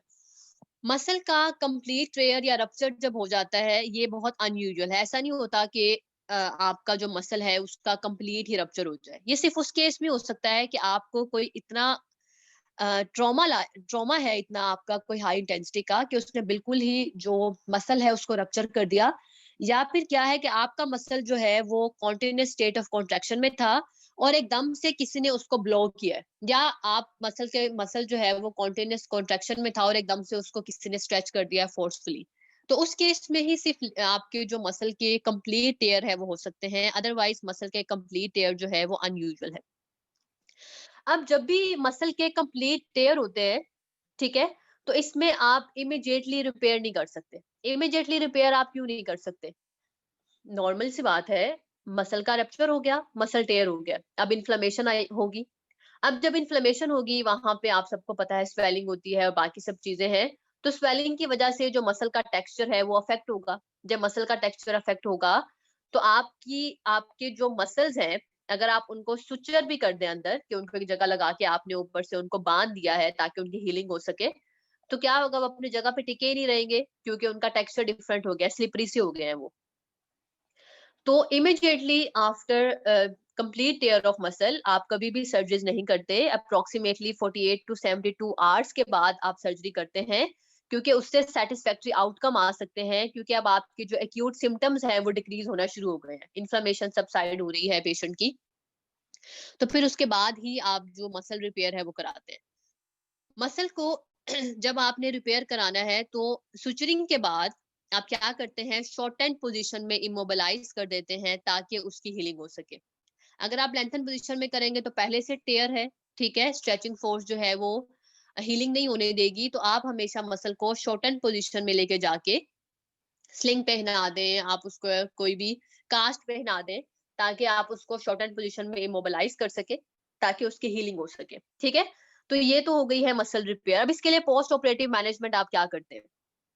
सर्जरी के फौरन बाद आप जो सुचर्ड मसल है उसकी मसल सेटिंग एक्सरसाइज कराते हैं। मसल सेटिंग का क्या मतलब है? लो इंटेंसिटी आइसोमेट्रिक एक्सरसाइज, ठीक है? जब आपकी इमोबिलाइजेशन रिमूव हो जाती है तो आप एक्टिव रेंज ऑफ मोशन कराते हैं, लेकिन कंट्रोल्ड मोशन, प्रोटेक्टेड रेंज के अंदर, ताकि पेशेंट की जॉइंट मोबिलिटी को रीगेन किया जा सके और कॉन्ट्रैक्चर्स को अवॉइड किया जा सके, ठीक है? शुरू में वेट बेयरिंग जो है वो आप पार्शियली रिस्ट्रिक्ट करते हैं जब तक के पेशेंट जो है वो फंक्शनल लेवल ऑफ स्ट्रेंथ और फ्लेक्सिबिलिटी उसकी दोबारा से रीगेन नहीं हो जाती आपकी मसल के अंदर। इसके अलावा लो लोड की हाई रेपिटेशन एक्सरसाइजेज जो है, या आप आहिस्ता आहिस्ता पेशेंट को प्रोग्रेस करा सकते हैं ग्रेजुअली, ताकि उसके हीलिंग मसल्स को प्रोटेक्शन भी मिले और उसका जो पेन है वो ना बढ़े, ठीक है? इसके अलावा बिल्कुल फुल एक्टिविटी पे जाने के लिए आप विगरस स्ट्रेचिंग जो है वो करा सकते हैं, लेकिन कब करानी है आपने? जब तक के उसकी हीलिंग कंप्लीट नहीं हो जाती, यानी कि 6 to 8 वीक्स पोस्ट ऑपरेटिवली आप इसके बाद ही पेशेंट को विगरस स्ट्रेचिंग करा सकते हैं। इससे पहले आप स्ट्रेचिंग कॉन्ट्रा इंडिकेटेड है, आप पेशेंट को नहीं करा सकते। तो ये तो है मसल रिपेयर। नेक्स्ट वन है टेंडन रिपेयर। जो टेंडन के रिपेयर होते हैं, ठीक है, यंग पर्सन में कोई स्वेयर ट्रॉमा हो गया है या कुछ इस तरह से, तो उसके केस में आप जो है वो मतलब जो हमारे यंग होते हैं उनमें हमेशा स्वेयर ट्रॉमा की वजह से ही जो टेंडन रप्चर है वो होता है। जो हमारे एल्डरली हैं उनमें तो बार बार जो एक स्ट्रेस लगता जाता है, बार बार कोई जैसे इम्पिंजमेंट सिंड्रोम है, या एज के साथ साथ जो टेंडन है उसकी डिटोरियोरेशन स्टार्ट हो गई है, तो ये जो एल्डरली हैं उनके अंदर हमारी जो प्रोग्रेसिव डिटोरियोरेशन होती है टेंडन की, और साथ में एकदम से वो किसी दिन अनयूजुअल मूवमेंट कर ले, या किसी ने एकदम से धक्का दे दिया, कोई एकदम से फोर्स एक्ट कर जाए, तो उस केस में हमारे जो एल्डरली हैं उनके अंदर टेंडन का रप्चर हो सकता है। और मोस्ट कॉमन जो साइट है टेंडन रप्चर की वो मस्कुलोटेंडिनियस जंक्शन होते हैं, जहां पे मसल और टेंडन जो है वो बोन के साथ जाके अटैच हो रही है, ठीक है, या जहां पे मसल और टेंडन का जंक्शन है, ठीक है, मस्कुलोटेंडिनियस, और जहां पे टेंडन फिर बोन के साथ जाके अटैच हो रहा है, तो ये वो कॉमन साइट्स हैं जो टेंडन के रप्चर की एरियाज हैं। और कौन से जो दो टेंडन्स हैं वो ज्यादा रप्चर होते हैं, दैट इज बाइसिपिटल टेंडन जो आपके शोल्डर जॉइंट में है, और एचएलएस टेंडन जो आपके एंकल के ऊपर अटैच होता है। ये दो कॉमन ऐसे टेंडन्स हैं जो मोस्ट कॉमनली रप्चर होते हैं हमारे एल्डरलीज के अंदर। अब जो टेंडन रिपेयर है, ठीक है, उसमें दो तरह के टेयर्स हैं, हमने लास्ट टाइम भी बात की थी कि टेंडन या तो कम्प्लीटली रप्चर हो जाता है, इसकी कुछ डिग्रीज हैं, या फिर इनकम्प्लीट रप्चर होता है। अब जो कंप्लीट रप्चर है टेंडन का, ठीक है, उसमें आपको इमिडिएटली रिपेयर करना पड़ता है with in a few days after injury, ठीक है, कि या तो आप उसको इमिडिएटली रिपेयर करते हैं या फिर आप कुछ दिनों के बाद जो है वो टेंडन रिपेयर करते हैं। मसल को हम इमिडिएटली रिपेयर नहीं कर सकते, ठीक है। तो उस केस में क्या है कि आपने कंप्लीट टेयर जो है आपके टेंडन्स का, या तो आप उसको इमिडिएटली रिपेयर करेंगे या फिर आप उसको टाइम देंगे, क्योंकि कंप्लीट टेयर में हमने पहले भी बात की थी कि पेशेंट को पेन नहीं होता, ठीक है, क्योंकि उसका जो है वो बिल्कुल ही जो कॉन्टिन्यूटी है वो ब्रेक हो गई है। सेकेंड वन, आपने क्या करना है, जैसे हम मसल को शॉर्टन पोजीशन में इमोबिलाइज करते हैं, वैसे ही सेम आपने जो टेंडन है उसको शॉर्टन पोजीशन में इमोबिलाइज करना है सर्जरी के बाद। A longer immobilization period may be required for a repaired tendon than for a repaired muscle because the vascular supply to tendon is poor. Immobilisation का टाइम जो muscle के लिए है वो कम होता है as compare to tendon repairs, क्योंकि टेंडन को प्रॉपरली ब्लड सप्लाई नहीं मिलती, ठीक है, उनकी वास्कुलर सप्लाई जो होती है वो पुअर होती है। मसल्स को बहुत अच्छी वास्कुलर सप्लाई मिलती है, हीलिंग के लिए ब्लड सर्कुलेशन बहुत ज्यादा इंपॉर्टेंट है, तो इसलिए हम टेंडन के जो रिपेयर्स हैं उनको ज्यादा अरसे के लिए इमोबिलाइज करते हैं एज कंपेयर टू जो हमारे मस्कुलर रिपेयर्स हैं, ठीक है। तो ये वाली बात तो हो गई है टेंडन रिपेयर के साथ। अब जो टेंडन रिपेयर्स हैं उनको पोस्ट ऑपरेटिवली आप कैसे मैनेज कर सकते हैं। सर्जरी के बाद एडहेरेंस को प्रिवेंट करने के लिए, ठीक है, और हीलिंग टिश्यूज की जो हीलिंग प्रमोट करनी है आपने, उसके लिए हम शुरू में मसल सेटिंग जो एक्सरसाइजेस हैं वो स्टार्ट करा देते हैं, ठीक है। इसके अलावा आपके जो कंट्रोल्ड एंटी ग्रेविटी मोशंस हैं ये हम सेवरल वीक्स जब हो गए हैं टेंडन रिपेयर को उसके बाद स्टार्ट करा सकते हैं, फौरन से हम स्टार्ट नहीं कराते। वेट बेयरिंग्स जो है वो हम 6 to 8 वीक्स के बाद स्टार्ट कराते हैं, ठीक है। इसके अलावा जो हमारी हैवी लिफ्टिंग्स है, जब तक के पेशेंट को एटलीस्ट 8 वीक्स नहीं गुजर जाते तब तक हम उसको हैवी लिफ्टिंग एक्सरसाइजेस जो है वो नहीं कराएंगे अपर एक्सट्रीमिटीज की, ठीक है। अगर अपर एक्सट्रीमिटी का उसको कोई टेंडन रिपेयर हुआ है, जैसे बाइसिपिटल अगर टेंडन रिपेयर हुआ है, तो उस केस में हम अपर एक्सट्रीमिटी की जो लिफ्टिंग एक्टिविटीज हैं वो पेशेंट को मना कर देते हैं, they are contraindicated for first 6 to 8 weeks. तो ये हमने पेशेंट को नहीं कराने। 6 to 8 वीक्स का मतलब है कि 1.5 से 2 महीना हम ये एक्सरसाइजेस पेशेंट को नहीं कराते, ठीक है। इसके बाद नेक्स्ट है लिगामेंट रिपेयर, लिगामेंट रिपेयर और रिकंस्ट्रक्शन। लिगामेंट के जो रिपेयर्स होते हैं इनमें आप क्या करते हैं, रिपेयर में आप जो टॉर्न लिगामेंट है इनको आपस में अप्रोक्सीमेट करते हैं और उनके ऊपर से सुचरिंग कर देते हैं, ठीक है। कॉमन साइट्स जो है वो हमारे नी, एंकल और एल्बो जॉइंट्स हैं, जहां पे हमारी जो लिगामेंट है उनके रिपेयर्स होते हैं। रिकंस्ट्रक्शन का क्या मतलब है लिगामेंट का, लिगामेंट की जो रिकंस्ट्रक्शन है उसका मतलब ये है कि आपने डोनर साइड से एक ग्राफ्ट लिया है और ग्राफ्ट आपने लगाया है दोबारा से लिगामेंट को रिकंस्ट्रक्ट करने के लिए, दोबारा से बनाने के लिए, ठीक है। जब कंप्लीट लिगामेंटस टेयर हो जाते हैं तो उस केस में हमें फिर ग्राफ्ट रिक्वायर्ड होता है, या लेंथ बहुत शॉर्ट हो गई है, फौरन से सर्जरी नहीं हुई है, तो अब लेंथ को पूरा करने के लिए आपको ग्राफ्ट लगाना पड़ेगा क्योंकि आपको जो लिगामेंट है वो श्रिंक हो गया है। तो उस केस में आपको जो आप सर्जरीज करते हैं ग्राफ्ट में, वो रिकंस्ट्रक्टिव सर्जरीज होती हैं, और जो रिपेयर होते हैं उनमें आप उसी जो लिगामेंट है उनके जो टॉर्न पार्ट्स हैं उनको आपस में अप्रोक्सीमेट करते हैं और उनको ऊपर से सुचर कर देते हैं। ठीक है, तो ये लिगामेंट रिपेयर और रिकंस्ट्रक्शन में डिफरेंस है।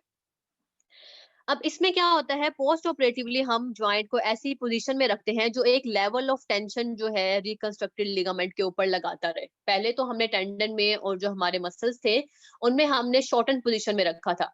लिगामेंट के केस में क्योंकि हमने लेंथनिंग दोबारा से अचीव करनी होती है लिगामेंट्स की, तो लिगामेंट के केस में हम ऐसी पोजीशन में पेशेंट को जो है वो रखते हैं जो सेफ लेवल ऑफ टेंशन दे, बहुत ज्यादा भी नहीं, सेफ लेवल हो, ताकि आपकी हीलिंग जो है वो एक्सेलरेट होती रहे। तो सेफ लेवल ऑफ टेंशन के अंदर हम जो पोस्ट ऑपरेटिवली होल्ड करा देते हैं लिगामेंट्स को, ताकि उनकी हीलिंग जो है वो एक्सेलरेट हो सके। इसके बाद है कैप्सूल स्टेबलाइजेशन एंड रिकंस्ट्रक्शन। मैंने इसकी पोस्ट ऑपरेटिव मैनेजमेंट के ऊपर इसलिए भी फोकस नहीं किया कि सेम है जैसे हम पीछे करते हैं, कि जो लिगामेंट की सर्जरीज होती हैं उनमें आप अर्ली जो प्रोटेक्टेड मोशंस हैं और जो प्रोग्रेसिव स्ट्रेंथनिंग है, वेट बेरिंग एक्टिविटीज हैं, ताकि हीलिंग टिश्यूज जो हैं उनको सेफ एक लोड प्रोवाइड किया जा सके, वो कराते हैं। ठीक है, लेकिन ये डिपेंड करता है कि आपने किस तरह का जो रिपेयर है या जो रिकंस्ट्रक्शन है वो की है। ठीक है, इसमें बहुत से फैक्टर्स हैं। जैसे फॉर एग्जांपल अगर हमने एसीएल की रिकंस्ट्रक्टिव सर्जरीज करनी है, ठीक है, हमने उसमें पटाइलर टेंडन से ग्राफ्ट लिया है और हमने बोन टू बोन फिक्सेशन की है, तो ऑब्वियस बात है अब बोन से बोन आपने उसको फिक्स किया है और साथ में आपने पटाइलर टेंडन का ग्राफ्ट लिया है, तो आप पेशेंट को बहुत जल्दी प्रोग्रेस करा सकते हैं एक्सरसाइजेस की तरफ।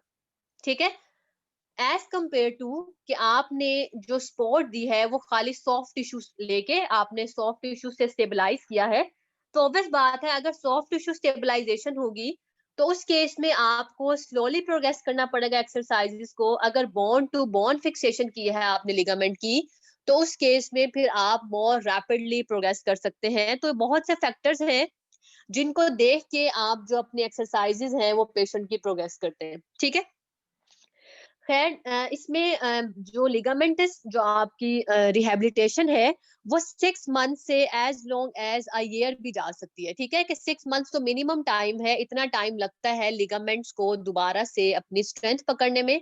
लिगामेंट्स क्योंकि आपकी स्टेबिलिटी प्रोवाइड करते हैं जॉइंट्स को, तो उस केस में आपको इनकी स्ट्रेंथ अचीव करने में 6 मंथ से 1 ईयर तक जो है वो लग सकता है। तो आपने जब भी किसी पेशेंट को डील करना है तो पहले से उसका माइंड बना देना इसके बारे में कि मिनिमम इतना टाइम जो है वो आपको रिक्वायर्ड है दोबारा से नॉर्मल अपनी फंक्शनल एक्टिविटीज की तरफ। मोस्ट कॉमनली ये स्पोर्ट रिलेटेड इंजरीज है, तो स्पोर्ट में जाने के लिए आपको इतना टाइम तो है वो रिक्वायर्ड है। ठीक है, खैर नेक्स्ट हम बात करते हैं कैप्सूल स्टेबलाइजेशन की और रिकंस्ट्रक्शंस की। ज्वाइंट कैप्सूल जिसमें एक्सेसिव लेग्जिटी हो, ऑब्वियस बात है वो स्टेबिलिटी को कॉम्प्रोमाइज करता है। ठीक है, तो हाइपर लेग्जिटी जो होती है कैप्सूल्स की वो इंस्टेबिलिटी कॉज कर सकती है, उसकी वजह से सबलक्सेशन हो सकती है, उसकी वजह से रिकरेंट डिसलोकेशन हो सकता है। और ये मोस्ट कॉमनली उन जॉइंट्स के अंदर होता है जिनमें स्टेबिलिटी कम होती है, जैसे शोल्डर जॉइंट। शोल्डर का जो हेड है, ठीक है, ह्यूमरस का जो हेड है वो ग्लिनाइड कैविटी से बहुत बड़ा है, तो वहां पे लिगामेंट ही हैं जो सराउंडिंग में सपोर्ट प्रोवाइड कर रहे होते हैं। आपके जो सराउंडिंग सॉफ्ट टिश्यूज हैं वो सपोर्ट प्रोवाइड करते हैं, अदरवाइज डिसलोकेशन बहुत इजीली हो जाए। ठीक है, तो जो आपके कैप्सूल की स्टेबलाइजेशन है वो बहुत इंपॉर्टेंट है आपकी जो रिकरेंट डिसलोकेशन है उसको बचाने के लिए। तो कैप्सूल की जो स्टेबलाइजेशन है वो हम उन पेशेंट्स में कराते हैं जिनमें बार बार डिसलोकेशन हो रही हो। ठीक है, डिसलोकेशन के साथ साथ उनकी ऑब्वियस बात है जब डिसलोकेट होते हैं जॉइंट तो आपकी जो आर्टिकुलर कैप्सूल्स हैं वो अफेक्ट होते हैं। ठीक है, उनमें एवल्जन आ सकती है, उनमें प्रॉब्लम आ सकता है, साथ में आपके डिसलोकेशन की वजह से या इंस्टेबिलिटीज की वजह से फ्रैक्चर हो सकते हैं। आप लोगों ने एवल्जन फ्रैक्चर के बारे में भी पढ़ा होगा कि जब फ्रैक्चर होता है तो टेंडन अपने साथ जो चिप है आपकी बोन की वो साथ ले जाए, तो उसको एवल्जन फ्रैक्चर कहते हैं। बायोमैकेनिक्स में आप लोगों ने पढ़ लिया, ये बायोमैकेनिक्स 1 में है। रिकरेंट डिसलोकेशन है या सिम्प्टोमेटिक सबलक्सेशन है, तो इन केसेस में हम कैप्सूल की जो स्टेबलाइजेशन है और जो रिकंस्ट्रक्टिव सर्जरीज है वो पेशेंट को कराते हैं। ठीक है, इसमें मल्टीपल चीजें हैं जो इस्तेमाल होती हैं। कैप्सूलोरेफी है, कैप्सूलोरेबुलर रिकंस्ट्रक्शन है और इलेक्ट्रोथर्मली असिस्टेड कैप्सूलोरेफी है। बेसिकली ये सर्जरीज क्या क्या हैं? कैप्सुलोरेफी में क्या होता है? कैप्सुलोरेफी में हम आर्थ्रोस्कोपिक भी इस्तेमाल कर सकते हैं प्रोसीजर, या फिर हम ओपनली भी जो कैप्सुलोरेफी है वो कर सकते हैं। इसमें क्या होता है कि आप कैप्सूल का जो एक स्पेसिफिक पोर्शन है उसको इंसिजन देते हैं, ठीक है, उसको इंसाइज करते हैं, और फिर जो आपके जहाँ पे आपने इंसिजन दी है स्पेसिफिक पोर्शन ऑफ कैप्सूल को, उसको आप साथ वाले जो एरियाज हैं, क्योंकि हम बात कर रहे हैं कि जब आपके कैप्सूल हाइपर लेग्स हो जाते हैं, ठीक है, उस केस में आपके डिसलोकेशन के चांसेस हैं। तो आप कैप्सूल को दोबारा से रिकंस्ट्रक्ट कर रहे हैं। आप क्या करेंगे? कैप्सूल का एक पोर्शन आप कट करेंगे और फिर उनको आपस में टाइट कर देंगे, ठीक है। आप कैप्सूल के एक स्पेसिफिक पोर्शन को इंसिजन देंगे और साथ में जो बाकी टिश्यूज हैं उसके साथ उसकी ओवरलैपिंग करके उसकी सुचरिंग कर देंगे ताकि कैप्सूल की लेग्जिटी को कम किया जा सके, ठीक है। तो इसको आप कहते हैं कैप्सूलर रैफी और कैप्सूलर शिफ्ट। जो कैप्सूलोलैब्रल रिकंस्ट्रक्शन है उसमें आप क्या करते हैं? इसमें भी आप ऑर्थोस्कोपिकली कर सकते हैं और इसको आप ओपन भी कर सकते हैं। इसमें आपने क्या करना है, जो कैप्सूल की लेयन है, ठीक है, आप लोगों ने बायोमैकेनिक्स में बेनकार्ट लेयन के बारे में पढ़ा होगा, ठीक है, कि आपकी जो एंटीरियर डिस्लोकेशन होती है शोल्डर की, तो आपके जो कैप्सूल है उनमें लेयन आती है, ठीक है, कि जो लेब्रम है वो डिटैच हो जाता है, जिसको आप बेनकार्ट लेयन कहते हैं। ये एंटीरियर डिस्लोकेशन में होता है। तो जो बेनकार्ट लेयन है आपकी शोल्डर जॉइंट की, उस केस में आप क्या करेंगे कि आप ऑर्थोस्कोपिकली या ओपनली जो कैप्सूलर लेयन है या जो आपके लैब्रल टेयर है, आप रीअटैच कर देंगे लैब्रम को रिम ऑफ द ग्लेनाइड से, ताकि आपकी जो कैप्सूल है उसको स्टेबलाइजेशन प्रोवाइड की जा सके। क्या किया है आपने? कैप्सूल और लैब्रल इनकी दोबारा से रिकंस्ट्रक्शन की है कि आपने जो कैप्सूलर लेयन है या जो लैब्रल टेयर था, आपने लैब्रम को दोबारा से कैप्सूल के साथ रीअटैच कर दिया है ताकि उसकी स्टेबलाइजेशन को बढ़ाया जा सके। तो इसको आप कैप्सूलो लैब्रल रिकंस्ट्रक्शन कहते हैं।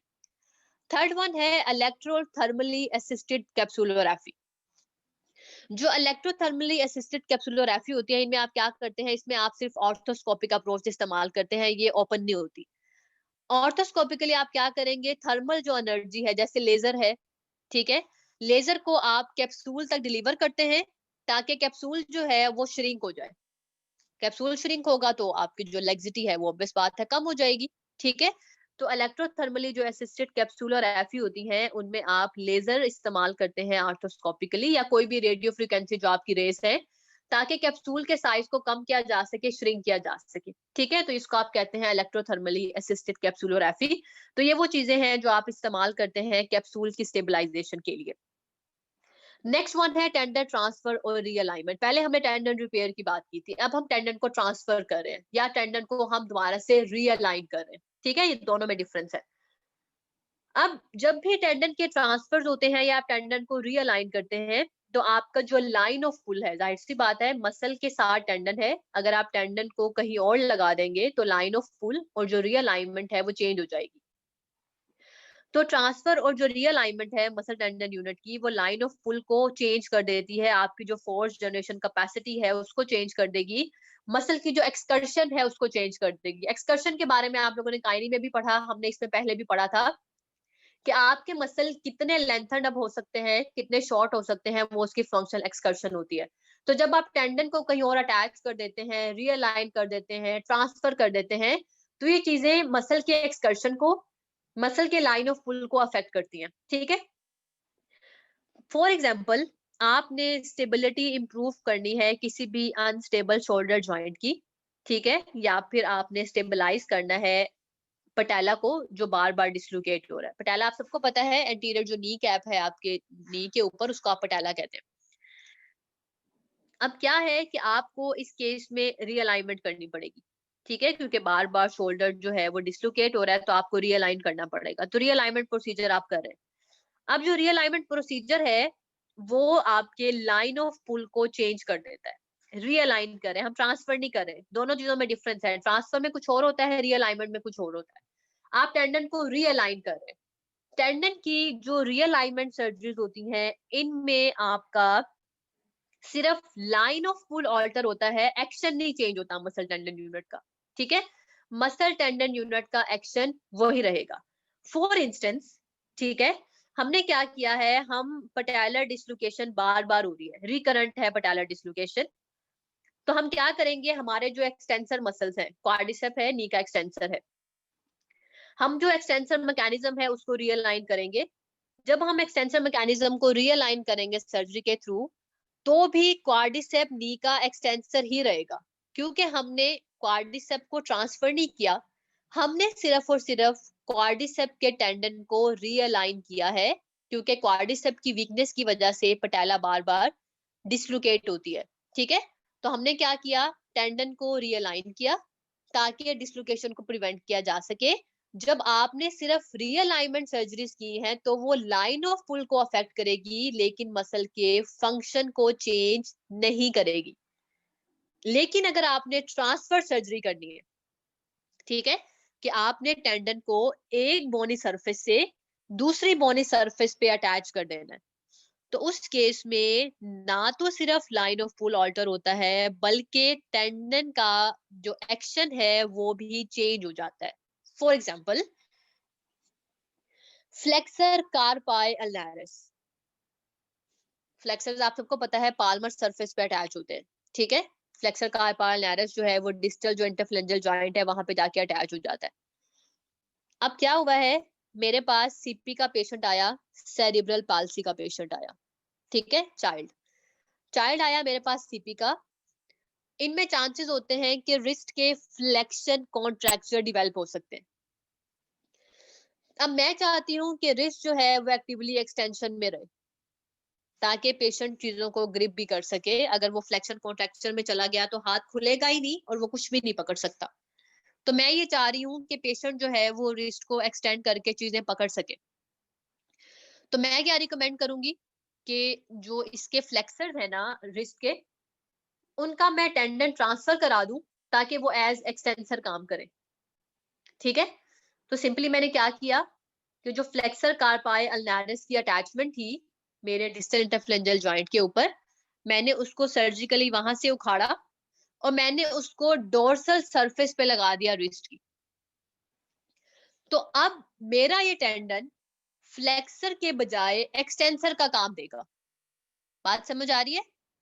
तो ये वाले जो प्रोसीजर्स होते हैं ये टेंडन ट्रांसफर प्रोसीजर्स होते हैं। टेंडन ट्रांसफर में ना सिर्फ लाइन ऑफ पुल अफेक्ट होता है, बल्कि टेंडन ट्रांसफर के अंदर मसल का एक्शन भी चेंज हो जाता है।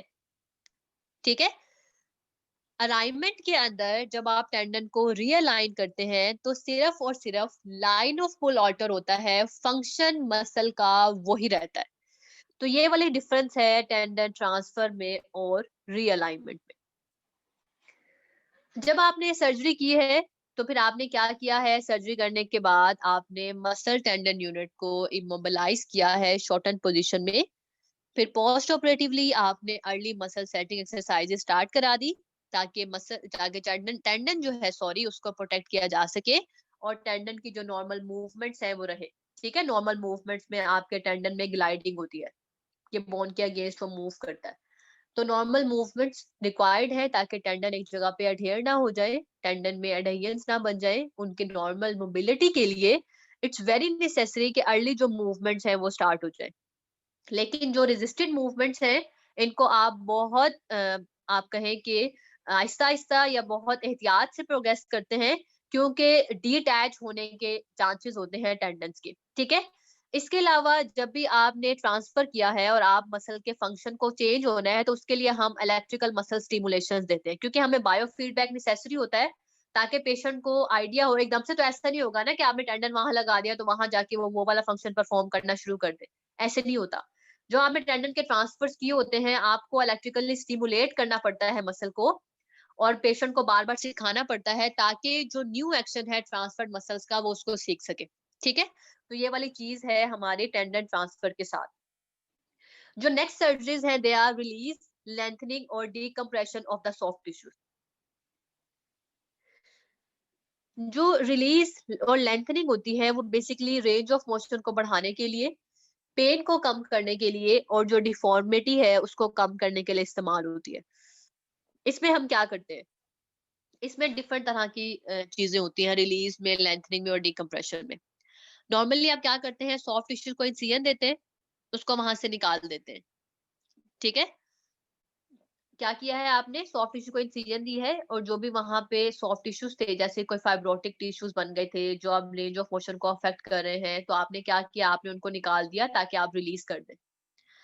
इससे रेंज ऑफ मोशन भी इंप्रूव होगी और इससे पेशेंट जो है उसकी पेन भी सबसाइड हो जाएगी। तो जो रिलीज वाले प्रोसीजर्स होते हैं उनमें आपकी मायोटोमी, टीनोटोमी, फेशियोटोमी, नाम ही बता रहा है कि आप फेशिया को रिलीज कर रहे हैं, आप टेंडन को रिलीज कर रहे हैं, आप मसल को रिलीज कर रहे हैं, ठीक है। Myotomy means muscle release, tenotomy tendon है, और फेशियोटोमी आपका फेशिया रिलीज है। तो रिलीज वाली जो आपकी सर्जरीज हैं ये हम इस्तेमाल करते हैं, और ये सर्जिकल रिलीज जो है सॉफ्ट टिश्यूज का, ये हमारे यंग पेशेंट्स में ज्यादा हम कराते हैं जिनको एकदम से आर्थराइटिस जो है वो डेवलप हो जाता है। किस वजह से हो सकता है, ट्रॉमा की वजह से आर्थराइटिस हो सकता है यंग में। तो यंग में हम फिर जो रिलीज सर्जरीज हैं, सर्जिकल रिलीज जो सॉफ्ट टिश्यूज के हैं वो करा देते हैं। हम टेंडन को रिलीज भी करा सकते हैं, जिसको हमने बात की टीनोटोमी। तो टेंडन को पार्शियली आप इंसाइज करते हैं, जी लेंथनिंग एक प्रोसीजर है। ये आप जब वो पढ़ेंगे, मस्कुलोस्केलेटल फिजिकल थेरेपी पढ़ेंगे, तो उसके अंदर आप डिटेल से पढ़ेंगे जी लाइन या जी जो थेरेपीज होती है। खैर ये हमारी एक्सेंसिबिलिटी के लिए इंपॉर्टेंट है। इसमें आप पोस्ट ऑपरेटिवली क्या कुछ कर सकते हैं। एक तो सीपीएम आप करा सकते हैं। सीपीएम क्या है, कॉन्टिन्यूस पैसिव मोशन। हमने थेरेप्यूटिक एक्सरसाइज के जो कुछ फर्स्ट लेक्चर्स थे उनमें सीपीएम के बारे में पढ़ा था कि रेंज ऑफ मोशन को इम्प्रूव करने के लिए आपकी डिफरेंट तरह की मशीन इस्तेमाल होती है क्लिनिकल प्रैक्टिसेस में। उसको आप कॉन्टिन्यूस पैसिव मोशन मशीन कहते हैं। उसकी रेंज आप अपने लिहाज से एडजस्ट कर सकते हैं। वो बहुत स्लो जो पैसिव मोबिलिटीज हैं, वो पैसिवली जो लिम्ब है उसको मूव कराती हैं। तो सीपीएम के थ्रू आप रेंज ऑफ मोशन को आफ्टर अ डे और 2 जो है सर्जरी के करा सकते हैं, या फिर आप एक्टिव जो असिस्टेड मोशन है वो करा सकते हैं। बट इट डिपेंड्स अपॉन कि कौन सा टिश्यू है, ठीक है, और हीलिंग कितनी जो है वो टिश्यू की हो गई है। इसके अलावा जो हमारे एंटागोनिस्ट हैं उनको हमने स्ट्रेंथनिंग करनी है, ठीक है। जो मसल्स को हमने लेंथन अप किया है, क्योंकि हमने बात की रिलीज, लेंथनिंग और डिकम्प्रेशन हम कर सकते हैं। तो जिनको आपने लेंथन अप किया है उनके जो एंटागोनिस्ट हैं उनकी स्ट्रेंथनिंग रिक्वायर्ड है, ताकि एक्टिव कंट्रोल ऑफ मूवमेंट जो है उसको अटेन किया जा सके। तो हम ये सर्जरीज भी करा सकते हैं हमारे पेशेंट्स के अंदर। नेक्स्ट वन है ज्वाइंट के प्रोसीजर्स। अब जो ज्वाइंट के प्रोसीजर्स हैं उनमें आर्थोस्कोपिक डेब्राइडमेंट भी होती है, लैवेज भी होती है, साइनोवेक्टमी भी होती है। साइनोवेक्टमी के बारे में मैंने आपको पहले भी बताया कि जो आरए के पेशेंट्स होते हैं उनमें हमने साइनोवियम जो है उसको रिमूव करने के लिए हम बिल्कुल ही जो सर्जरीज हैं वो करा सकते हैं, ठीक है, कि साइनोवियम को आपने रिमूव कर दिया। लेकिन क्या है कि साइनोवियम जो है वो दोबारा से बन जाती है, ठीक है। तो इसलिए ये दोबारा से रीजनरेट हो जाती है, तो हम जो इन्फ्लेम्ड साइनोवियम है उससे सिर्फ टेम्परेरीली रिलीफ दे सकते हैं, क्योंकि इसने दोबारा से जो है वो रीग्रो करना होता है, रीजनरेट करना होता है, ठीक है। खैर ज्वाइंट प्रोसीजर्स में आर्टिकुलर कार्टिलेज के प्रोसीजर्स भी हैं। जो आर्टिकुलर कार्टिलेज के प्रोसीजर्स हैं उनमें आप आर्टिकुलर कार्टिलेज के जो डिफेक्ट्स हैं उनको सर्जिकली रिपेयर करते हैं, ठीक है। उसमें कौन कौन से प्रोसीजर्स हैं, abrasion arthroplasty, subchondral drilling and microfracture. Basically abrasion arthroplasty में, सबकॉन्ड्रल ड्रिलिंग में और माइक्रोफ्रैक्चर में क्या होता है। एब्रेयन आर्थ्रोप्लास्टी को हम एब्रेयन कॉन्ड्रोप्लास्टी और सबकॉन्ड्रल ड्रिलिंग भी कहते हैं। इसमें हम क्या करते हैं, एक ड्रिल सी मशीन होती है, ठीक है, आर्थोस्कोपिक ड्रिल कहते हैं उसको।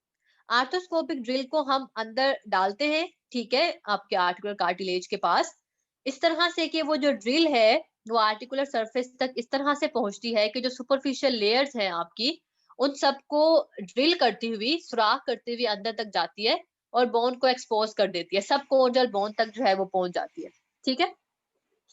तो इस तरह से आप क्या करते हैं, आप वहां पे जो एब्रेयन आर्थोप्लास्टी है इसको हम ड्रिलिंग करके जो है वो हम जो एब्रेजन है आर्टिकुलर सरफेस की वो कर देते हैं। फिर जो वहां पे न्यू टिश्यू फॉर्मेशन होती है, हीलिंग होती है न्यू टिश्यूज की, न्यू टिश्यू जब वहां पे आएंगे तो ऑटोमेटिकली जो आपके आर्टिकुलर कार्टिलेज है उसका रिपेयर हो जाएगा, ठीक है। तो ये एब्रेयन जो सर्जरीज है ये हम इस्तेमाल करते हैं आर्टिकुलर कार्टिलेज के रिपेयर में। बस इसका पॉसिबली जो है वो यही इफेक्ट है कि ये सिम्टम्स को रिलीव कर देती है, ठीक है। इसके अलावा एक और न्यू टेक्निक है जिसको हम माइक्रो फ्रैक्चर कहते हैं। माइक्रोफ्रैक्चर क्या है आर्टिकुलर कार्टिलेज का? ये जो हमारे बहुत स्मॉल ओस्टियोकॉन्ड्रियल डिफेक्ट्स हैं जो लेस देन 1.5 सेंटीमीटर के होते हैं, उनको करने के लिए हम जो प्रोसीजर इस्तेमाल करते हैं दैट इज माइक्रोफ्रैक्चर। इसमें हम non motor arthroscopic all penetrate करते हैं, ठीक है। जो आपकी ड्रिलिंग है उसमें एक प्रॉपर ड्रिल ऑर्थोस्कोपिकली आप एक ड्रिल पेनिट्रेट करते हैं जो सबकॉन्ड्रल बोन लेयन तक जाती है। जबकि जो आपके माइक्रोफ्रैक्चर है इसमें हम नॉन मोटराइज्ड ऑर्थोस्कोपिक ऑल यूज करते हैं जो सबकॉन्ड्रल बोन सिस्टम तक पेनिट्रेट करता है और बोन मैरो को एक्सपोज कर देता है। जब बोन मैरो एक्सपोज होता है तो दोबारा से न्यू टिश्यूज जो है वो बनना शुरू हो जाते हैं, ठीक है। तो ये जो माइक्रोफ्रैक्चर है ये सिम्टम्स को रिलीव करता है ज्यादा अच्छे तरीके से एज कम्पेयर टू सबकॉन्ड्रल ड्रिलिंग, क्योंकि सबकॉन्ड्रल ड्रिलिंग के थ्रू थर्मल नेक्रोसिस हो जाती है सराउंडिंग टिश्यूज की, क्योंकि गर्म होती है वो, ठीक है। तो जो सराउंडिंग टिश्यूज हैं जहाँ पे आप करते हैं उनका नेक्रोसिस स्टार्ट हो जाता है, थर्मल नेक्रोसिस।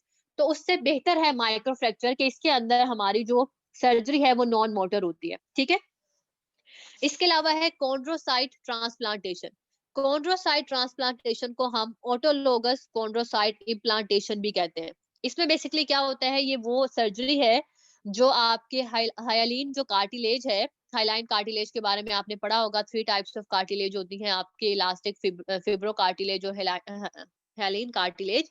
तो हाइलाइन कार्टिलेज की जो ग्रोथ है इसको स्टिमुलेट करने के लिए हम कॉन्ड्रोसाइट को ट्रांसप्लांट करते हैं, ठीक है, कि हम जॉइंट के अंदर जो है वो कॉन्ड्रोसाइट डालते हैं। कॉन्ड्रोसाइट ट्रांसप्लांटेशन जो है इसके 2 फेजेस हैं। पहली क्या फेज है कि हम हेल्दी जो आर्टिकुलर कार्टिलेज है उसको आर्थोस्कोपिकली निकालते हैं, ठीक है। ये हमारी ऑटोलोगस है कि हम पेशेंट के अंदर से निकालते हैं। जो उसके हेल्दी कार्टिलेज है वहां से हम आर्थोस्कोपिकली हेल्दी जो आर्टिकुलर कार्टिलेज है वो निकालेंगे, ठीक है। उसमें से कॉन्डोसाइट्स को एक्सट्रैक्ट किया जाता है और उसको काफी सेवरल वीक्स तक कल्चर किया जाता है। कल्चर में हम उसकी जो स्ट्रेंथ है उसका जो वॉल्यूम है टिश्यूज का वो बढ़ाते हैं। जब हेल्दी टिश्यूज के वॉल्यूम बढ़ जाते हैं, हमने उसको सेवरल वीक्स से जब कल्चर किया, तो सेकंड फेज में हम इम्प्लांट कर देते हैं उसको दोबारा से, ठीक है। 2 फेजेस में हम इसको डिवाइड करते हैं। पहली फेज जो है वो आपकी निकालने की है, हार्वेस्ट करने की है। दूसरी जो है वो इम्प्लांटेशन फेज है जिसमें हम फिर ओपन प्रोसीजर करते हैं, ठीक है। जो निकालने वाला प्रोसीजर है वो आर्थोस्कोपिकली होता है और जो डालने वाला प्रोसीजर है वो ओपन प्रोसीजर होता है जिसको हम आर्थ्रोटोमी कहते हैं। आर्थ्रोटोमी का क्या मतलब है कि आपने पूरा जॉइंट जो है उसको खोला है, ओपन प्रोसीजर है। तो ओपन प्रोसीजर के थ्रू हम उसको खोलेंगे। उसके बाद हम पेरियोस्टियल पैच के ऊपर जो कॉन्ड्रोसाइट्स हैं उनको इंजेक्ट कर देते हैं, ठीक है। इस तरह से जो आर्टिकुलर जो आपके डिफेक्ट्स हैं, जो हाइलाइन कार्टिलेज है वो बनना शुरू हो जाता है, ठीक है। तो एक ये प्रोसीजर है। जो लास्ट वन है दैट इज ऑस्टियोकॉन्ड्रल ऑटोग्राफ्ट्स एंड एलोग्राफ्ट्स, ठीक है।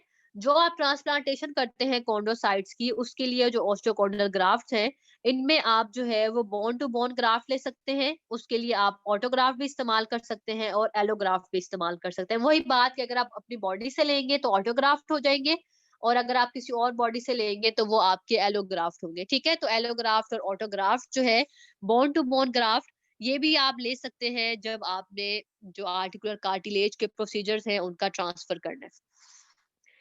नेक्स्ट वन है आर्थ्रोप्लास्टी। आर्थ्रोप्लास्टी जो है कोई भी ऐसी रिकंस्ट्रक्टिव जॉइंट प्रोसीजर जिनमें चाहे आप प्लांट डालें चाहे आप इम्प्लांट ना डालें, ऐसी रिकंस्ट्रक्टिव सर्जरीज जो पेन को रिलीव करने के लिए और फंक्शन को इम्प्रूव करने के लिए की जाती हैं उनको ब्रॉडली आप आर्थ्रोप्लास्टी कह देते हैं, ठीक है। ऐसी रिकंस्ट्रक्टिव सर्जरीज जॉइंट की जो पेन को रिलीव करने के लिए और फंक्शन को इम्प्रूव करने के लिए इस्तेमाल होती हैं, they are called as arthroplasty. अब जो आर्थ्रोप्लास्टी है उसमें मल्टीपल टाइप्स है। एक्सियन है, एक्सियन आर्थ्रोप्लास्टी है जिसमें हम इम्प्लांट भी डालते हैं। इंटरपोजिशन आर्थ्रोप्लास्टी है, जॉइंट रिप्लेसमेंट आर्थ्रोप्लास्टी है, minimal invasive versus traditional arthroplasty. Excision का क्या मतलब है, इसको हम रिसेक्शन भी कहते हैं कि आपने जो पेरी आर्टिकुलर बोन थी उसका एक पार्ट निकाल दिया, ठीक है, या उसका एक पार्ट निकाल दिया या दोनों जो आर्टिकुलर सर्फेसिस थी दोनों में से एक एक पार्ट निकाल दिया। एक्सियन का मतलब है निकाल देना। तो एक्सियन आर्थ्रोप्लास्टी जो है इसको हम रिसेक्शन आर्थ्रोप्लास्टी भी कहते हैं। आपने एक पार्ट निकाला और वहां पे जगह छोड़ दी, ठीक है, आहिस्ता आहिस्ता वहां पे फाइब्रोटिक स्कार टिश्यूज जो है वो आना शुरू हो जाएंगे और हीलिंग का प्रोसेस कंटिन्यू हो जाएगा। ठीक है, ये आर्थोप्लास्टी, एक्सियल आर्थोप्लास्टी हिप में भी होती है, एल्बो में, रिस्ट में, फुट में, ताकि पेन को एलिवेट किया जा सके। ठीक है, जैसे जो लेट स्टेज आर्थराइटिस होती है, ठीक है, जैसे हमारा ह्यूमरो रेडियल जॉइंट है, जहाँ पे ह्यूमरस और रेडियस जॉइंट बना रहे हैं, वहां पे आर्थराइटिस डेवलप हो गया, तो उस केस में अगर आप रेडियस का हेड निकाल दें, तो वो रेडियस के हेड की एक्सियल आर्थोप्लास्टी है, जिसको हमने रिसेक्शन आर्थोप्लास्टी भी कहा, कि आपने पार्ट ही निकाल दिया बोन का। ठीक है, उसको आप कहते हैं एक्सियल आर्थोप्लास्टी। या फिर कोई बहुत ज्यादा कम्युनेटेड फ्रैक्चर है। ठीक है, कम्युनेटेड फ्रैक्चर आप लोगों ने पढ़ा होगा कि फ्रैक्चर हुआ और मल्टीपल पीसेस में बोन डिवाइड होगी। तो उस केस में अगर आप कम्युनेटेड फ्रैक्चर है और आप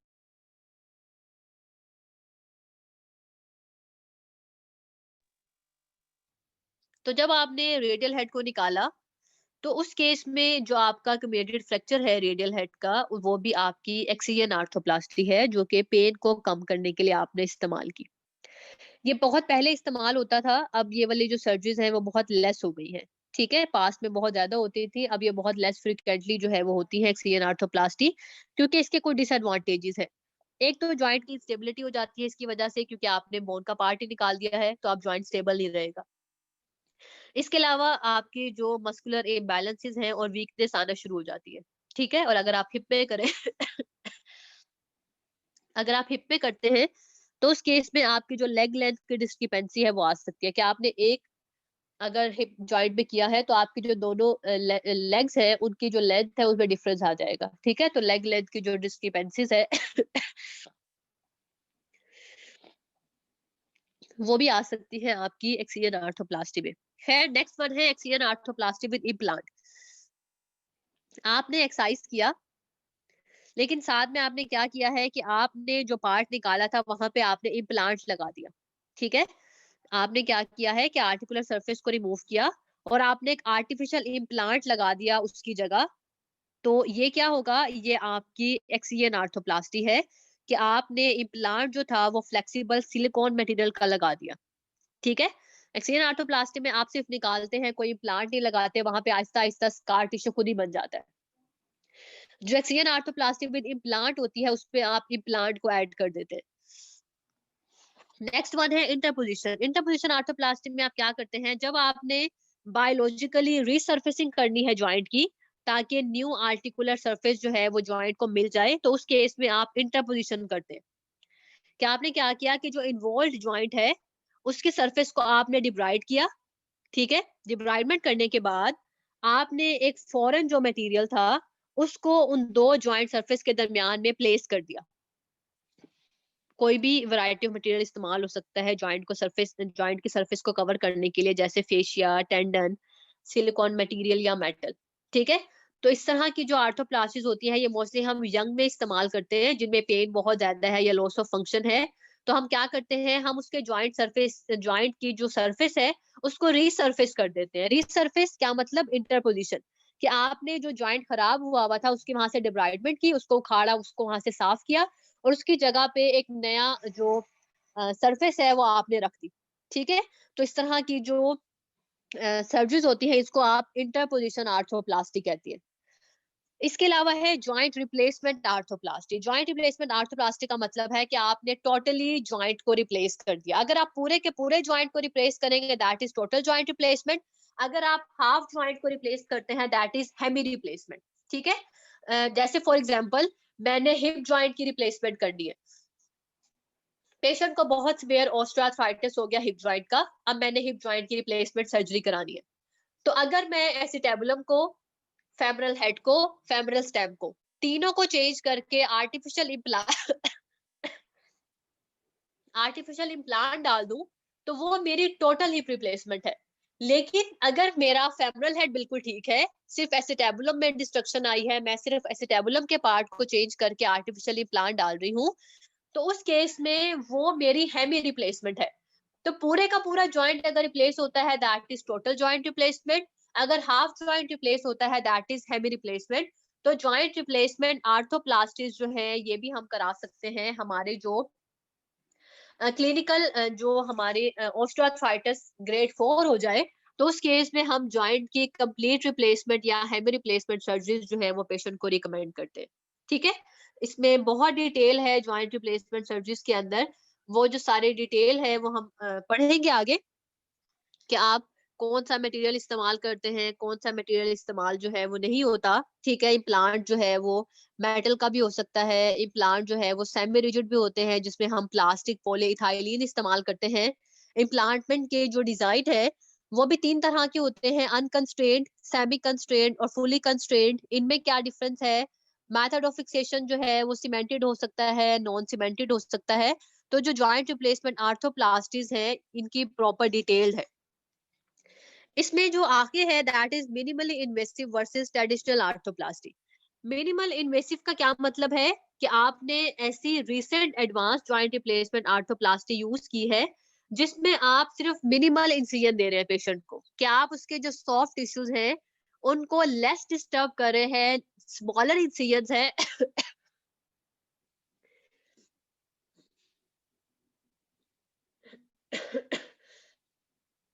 as compare to larger traditional arthroplasty. ठीक है, तो मिनिमल इन्वेसिव प्रोसीजर्स जो है वो हम टोटल हिप और टोटल नी रिप्लेसमेंट के लिए इस्तेमाल करते हैं। इनमें जो है जो मिनिमल इन्वेसिव हिप रिप्लेसमेंट होती है इसमें सिर्फ 1 और 2 हम स्मॉलर इंसिजन देते हैं less than 10 centimetre in length, जबकि जो ट्रेडिशनल इंसिजन है उसमें 30 सेंटीमीटर लॉन्ग तक हमें इंसिजन देनी पड़ती है और एक्सटेंसिव जो मसल्स हैं उनको स्प्लिट करना पड़ता है। तो 2 तरह की आर्थोप्लास्टीज होती है, मिनिमली इन्वेसिव भी हो सकती है और हमारी जो ट्रेडिशनल आर्थोप्लास्टी है वो भी हो सकती है। ठीक है, अब ये जो नेक्स्ट है आगे वो हमारी जो टोटल हिप रिप्लेसमेंट सर्जरीज हैं उसके जो इम्प्लांट है उनके मटेरियल की बात की। मैंने आपको बताया इम्प्लांट जो है वो रिजिड हो सकता है जो सिर्फ मेटल का होता है। इसमें हम कोबाल्ट, क्रोम और टाइटेनियम इस्तेमाल करते हैं क्योंकि ये एंटी कोरेसिव होते हैं, इन पे जंग नहीं लगता। ठीक है, जो सेमी रिजिड प्लास्टिक है वो हमारा पॉलीइथाइलीन का बना होता है क्योंकि इसमें ब्रेक डाउन के चांसेस कम होते हैं। ठीक है, जो पॉलीइथाइलीन होता है वो प्लास्टिक ब्रेकेबल नहीं है, वो इजीली ब्रेक डाउन नहीं होता, तो इसलिए हम जो पॉलीइथाइलीन है प्लास्टिक वो इस्तेमाल करते हैं। हमारी जो आर्थोप्लास्टी है, नी की और हिप रिप्लेसमेंट या एल्बो की भी रिप्लेसमेंट होती है, इवन शोल्डर की भी रिप्लेसमेंट होती है। इम्प्लांट के जो डिजाइन हैं वो अनकंस्ट्रेंड हो सकते हैं जिसमें स्टेबिलिटी जो है वो इनहेरेंट नहीं होती, जिसमें हम सिर्फ फ्री सरफेसिंग करते हैं। सेमी कंस्ट्रेंट हो सकते हैं। ठीक है, इसके अलावा जो फुली कंस्ट्रेंट है इम्प्लांट वो भी हम इस्तेमाल करते हैं जिनमें आपकी आर्टिकुलेटेड हम आपस में इम्प्लांट को जो है वो आर्टिकुलेट करते हैं, जो हमारी स्टेबिलिटी जो है वो ज्यादा प्रोवाइड करते हैं, इनहेरेंट करते हैं हमारी स्टेबिलिटी को। इसके अलावा हमारी जो मेथड ऑफ फिक्सेशन है वो सीमेंटेड है और नॉन सीमेंटेड है। सीमेंटेड में क्या होता है कि आपकी जो मटेरियल है वो आपस में बहुत एक दूसरे के साथ जुड़ा हुआ होता है। ठीक है, कि वो ज्यादा आपको जो है वो सीमेंटेड फिक्सेशन में हम जो पॉली मिथाइल सेरिलेट है वो इस्तेमाल करते हैं जिसमें जो ब्रेक डाउन है उसके चांसेस कम से कम होते हैं और जिसमें हमारे जो इम्प्लांट है उसमें लूजनिंग के चांसेस कम हो जाते हैं। ठीक है, इस एक्रिलिक जो सीमेंट है वो हम इस्तेमाल करते हैं जो बहुत ज्यादा स्टेबिलिटी प्रोवाइड करती है। जो नॉन सीमेंटेड होती है उसमें हम बायोलॉजिकल फिक्सेशन कराते हैं। ठीक है, और ये स्क्रूज के थ्रू या प्रेस फिट के थ्रू या जिसमें नॉन पोरस कंपोनेंट है उसमें हम मैक्रो इंटरलॉक इंट्रोड्यूस करते हैं। ये इतनी ज्यादा स्टेबिलिटी नहीं प्रोवाइड करती और इसको अगर हम नॉन सीमेंटेड कराते हैं तो हमें फिर वेट बेयरिंग में बहुत ज्यादा एहतियात करानी पड़ती है। अगर पेशेंट ने सीमेंटेड अगर हमने की है उसकी, बेसिकली खैर हम नहीं करते, ये हमारे जो ऑर्थोपेडिशियंस हैं वो ये सर्जरीज परफॉर्म करते हैं क्योंकि हमने इसके बाद पेशेंट को प्रॉपर रिहैब कराना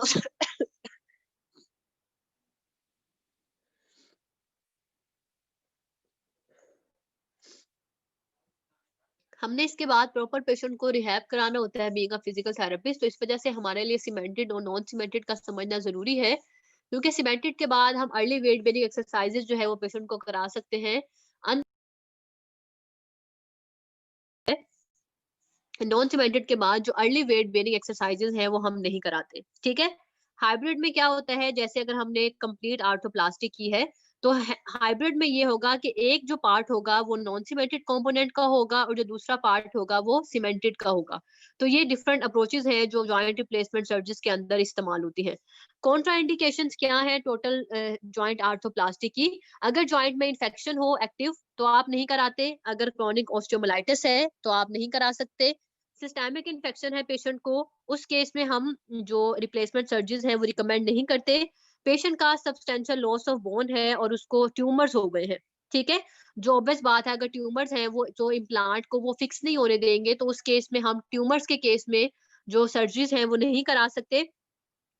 पेशेंट के सराउंडिंग मसल्स पैरालिसिस में है, अगर मसल पैरालिसिस में है तो वो इम्प्लांट को होल्ड ही नहीं कर पाएंगे, तो उस केस में हम नहीं करा सकते total joint replacement surgeries. Neuropathic joint है या फिर पेशेंट जो है वो मोटिवेटेड ही नहीं है, अगर पेशेंट मोटिवेटेड नहीं है तो उस केस में भी जॉइंट रिप्लेसमेंट सर्जरीज का कराना कॉन्ट्रा इंडिकेटेड है। तो ये वो कॉन्ट्रा इंडिकेशंस हैं जो टोटल जॉइंट रिप्लेसमेंट सर्जरीज में हमने कंसीडर करनी होती है। नेक्स्ट वन है आर्थ्रोडेसिस। आर्थ्रोडेसिस बेसिकली क्या है? अगर आप जॉइंट को सर्जिकली फ्यूज कर दें, क्योंकि लेट स्टेज आर्थराइटिस है और पेशेंट को बहुत ज्यादा पेन होती है, तो आप सर्जिकली अगर जॉइंट को फ्यूज कर देते हैं तो उस केस में पेशेंट को आप पेन से बचा सकते हैं। ऑल्दो जो मूवमेंट्स है वो अफेक्ट होती हैं लेकिन पेशेंट जो है वो पेन से बच जाता है, ठीक है। ऐसे पेशेंट्स में जिनमें मसल्स जो है वो बहुत हद तक वीक हैं और न्यूरोलॉजिकल एबनॉर्मेलिटीज भी हैं, जैसे कि पेरिफेरल न्यूरोपैथी है या फिर आपके जो ब्रेकियल प्लेक्सिस है उनकी स्वेयर इंजरीज हो गई हैं, तो उस केस में हम जॉइंट को बिल्कुल ही फ्यूज करा देते हैं ताकि एटलीस्ट हम पेशेंट को पेन से बचा सके, ठीक है। तो आर्थ्रोडेसिस जो है वो मोस्ट कॉमनली हमारे सर्वाइकल और लंबर स्पाइन में, रिस्ट में, थंब में और एंकल जो है, और कुछ केसेस में हम शोल्डर और हिप जॉइंट के अंदर जो है वो भी करा सकते हैं।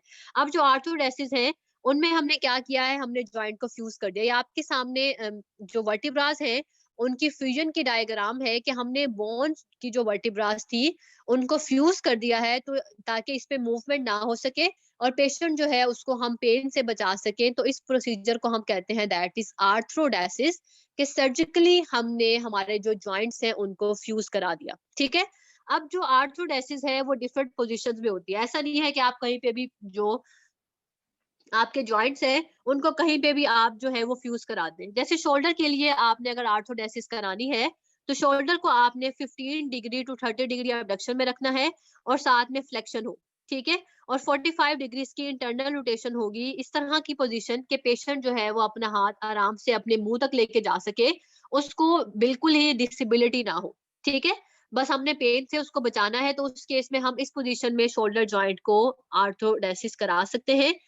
एल्बो के लिए जो आपका डोमिनेंट अपर एक्सट्रीमिटी है, ठीक है, जैसे अगर राइट आपका डोमिनेंट है उसको अगर आपने कराना है तो आपने 70 टू 90 डिग्री ऑफ जो फ्लेक्शन है जिसको हम मिड पोजीशन कहते हैं फोर आर्म की, ताकि आपके जो नॉर्मल फंक्शन है एल्बो के वो आप क्रॉस कर सके। तो डोमिनेंट अपर एक्सट्रीमिटी में हम 70 टू 90 डिग्री कराते हैं और जो नॉन डोमिनेंट है उसमें हम एक्सटेंशन की तरफ ज्यादा करा देते हैं, क्योंकि उससे ना उसने मुंह की तरफ लेके जाना है ना उसने कॉम्बिंग करनी है, तो हम एक्सटेंशन में ताकि वो अपने टास्क वगैरह जो है वो कर सके एक्सटेंशन वाले। तो नॉन डोमिनेंट जो लिम्ब है, जैसे अगर आपका लेफ्ट नॉन डोमिनेंट है तो उसको आप एक्सटेंशन में फ्यूज करा देंगे। रिस्ट को हम स्लाइट एक्सटेंशन में कराते हैं। जो मेटाकार्पल फिलेंजल जॉइंट है थंब का, वो 20 डिग्री ऑफ फ्लेक्शन में हम उसको फ्यूज करते हैं। हिप जो है उसको 10 degree to 15 degree of flexion में, ताकि जो नॉर्मल एम्बुलेशन है और जो सीटिंग है उसको कंफर्टेबल बनाया जा सके। एंकल में डिफरेंट जॉइंट्स होते हैं, टिबियोटैलर है, सब टैलर जॉइंट है। टिबियोटैलर जॉइंट को हम न्यूट्रल या स्लाइड इक्वेनस में कराते हैं वुमेन्स में, ताकि वो अपनी जो हील्स हैं लोअर हील्स उनको पहन सके। जो सब टैलर जॉइंट है उसको हम न्यूट्रल टू वेल्गस में कर सकते हैं। स्पाइन जो है इसको हम न्यूट्रल में करते हैं ताकि जो नॉर्मल हमारे स्पाइन के कर्व हैं उनको मेंटेन रखा जा सके। तो ये ऑप्टिमल पोजीशन है आर्थ्रोडेसिस के लिए। इसके अलावा है extra articular body procedure. Extra articular body procedure जो है उनमें हम ओपन रिडक्शन या इंटरनल फिक्सेशन करा सकते हैं फ्रैक्चर्स की, या फिर आप ऑस्टियोटमी कराते हैं। ऑस्टियोटमी आप क्या करते हैं, जो सामने डायग्राम है ये ऑस्टियोटमी की है, कि आप एक स्लाइस जो है वो जॉइंट के अंदर से आप कट कर देते हैं बोन का, ताकि जो स्पेस है आपके जॉइंट के अंदर उसको इंक्रीज किया जा सके। तो ओए के केसेस में अक्सर हम ऑस्टियोटमी भी करा देते हैं पेशेंट के, कि जो अगर हम नीचे से बोन को बीच में से काट देंगे तो ऑब्वियस बात है जो दो जॉइंट सर्फेसिस हैं उनके बीच में स्पेस जो है वो क्रिएट हो जाएगी, ठीक है। तो ऑस्टियोटॉमी हम कराते हैं जॉइंट के अंदर स्पेस को क्रिएट करने के लिए। जो ओपन इंडक्शन इंटरनल फिक्सेशन है उसमें क्या है कि आपने ओपन किया है, सारे फेशियास को निकाला है, फ्रैक्चर को आपने दोबारा से अपनी जगह पे रियलाइन किया है बोन को, और फिर आपने अंदर सुचरिंग नेल्स डाल दिए हैं, स्क्रूज डाल दिए हैं, प्लेट्स डाल दी है। इसको ओपन इंडक्शन इंटरनल फिक्सेशन कहते हैं। ठीक है, कि आपका जैसे फीमर का ट्रोकेंटर्स का फ्रैक्चर हो गया, तो आपने क्या किया है, आपने उसको प्लेट के साथ और स्क्रूज के साथ जो है वो स्टेबलाइज किया। तो ये वाली जो डायग्राम है ये आपके इंटरट्रोकेंटेरिक जो फ्रैक्चर्स हैं उसकी है। ठीक है, या आपने क्या किया है, जो आपकी टिबिया है, टिबिया का फ्रैक्चर हो गया है। ये वाली जो डायग्राम है सॉरी टिबिया के लिए है, टिबिया का फ्रैक्चर हुआ है तो कॉमनली आपने स्क्रूज और प्लेट्स के साथ उसको दोबारा से रियलाइन किया है और दोबारा से वहां पे इमोबिलाइज कर दिया है।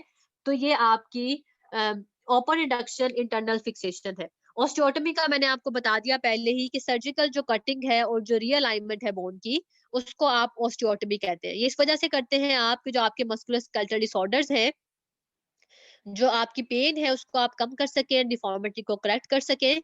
आपकी जो स्पेस है इसकी वजह से बढ़ जाती है, या आपकी एक डिजीज होती है पर्थस डिजीज, जिसको हम ए वास्कुलर नेक्रोसिस कहते हैं, हेड ऑफ द फीमर का, ये कंजेनिटल है। उसके केस में हम बच्चों के अंदर उसके केस में हम जो बच्चे हैं उनके अंदर ऑस्टियोटॉमीज जो है वो करा देते हैं। ठीक है, ताकि जो लेग लेंथ की डिस्क्रिपेंसी है उसको मैनेज किया जा सके। इसमें से कोई ऐसी चीज है जो आपको नहीं समझ आई तो प्लीज आप पूछ लें। कोई ऐसी टर्म जो आपके लिए मुश्किल हो, जो आपके ऊपर से गुजर गई, जिसका आपको नहीं समझ आया।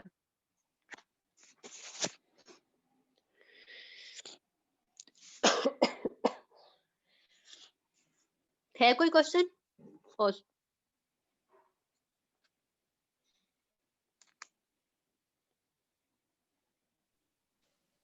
No ma'am ma'am. आपने म्यूट ही किया हुआ था। जी, वो इस वजह से कि आप लोग लेक्चर के दौरान में बहुत डिस्टरबेंस क्रिएट हो जाती है, कोई एक बच्चा भी अगर माइक ऑन कर देता है। पूछ लें अभी कोई क्वेश्चन है तो।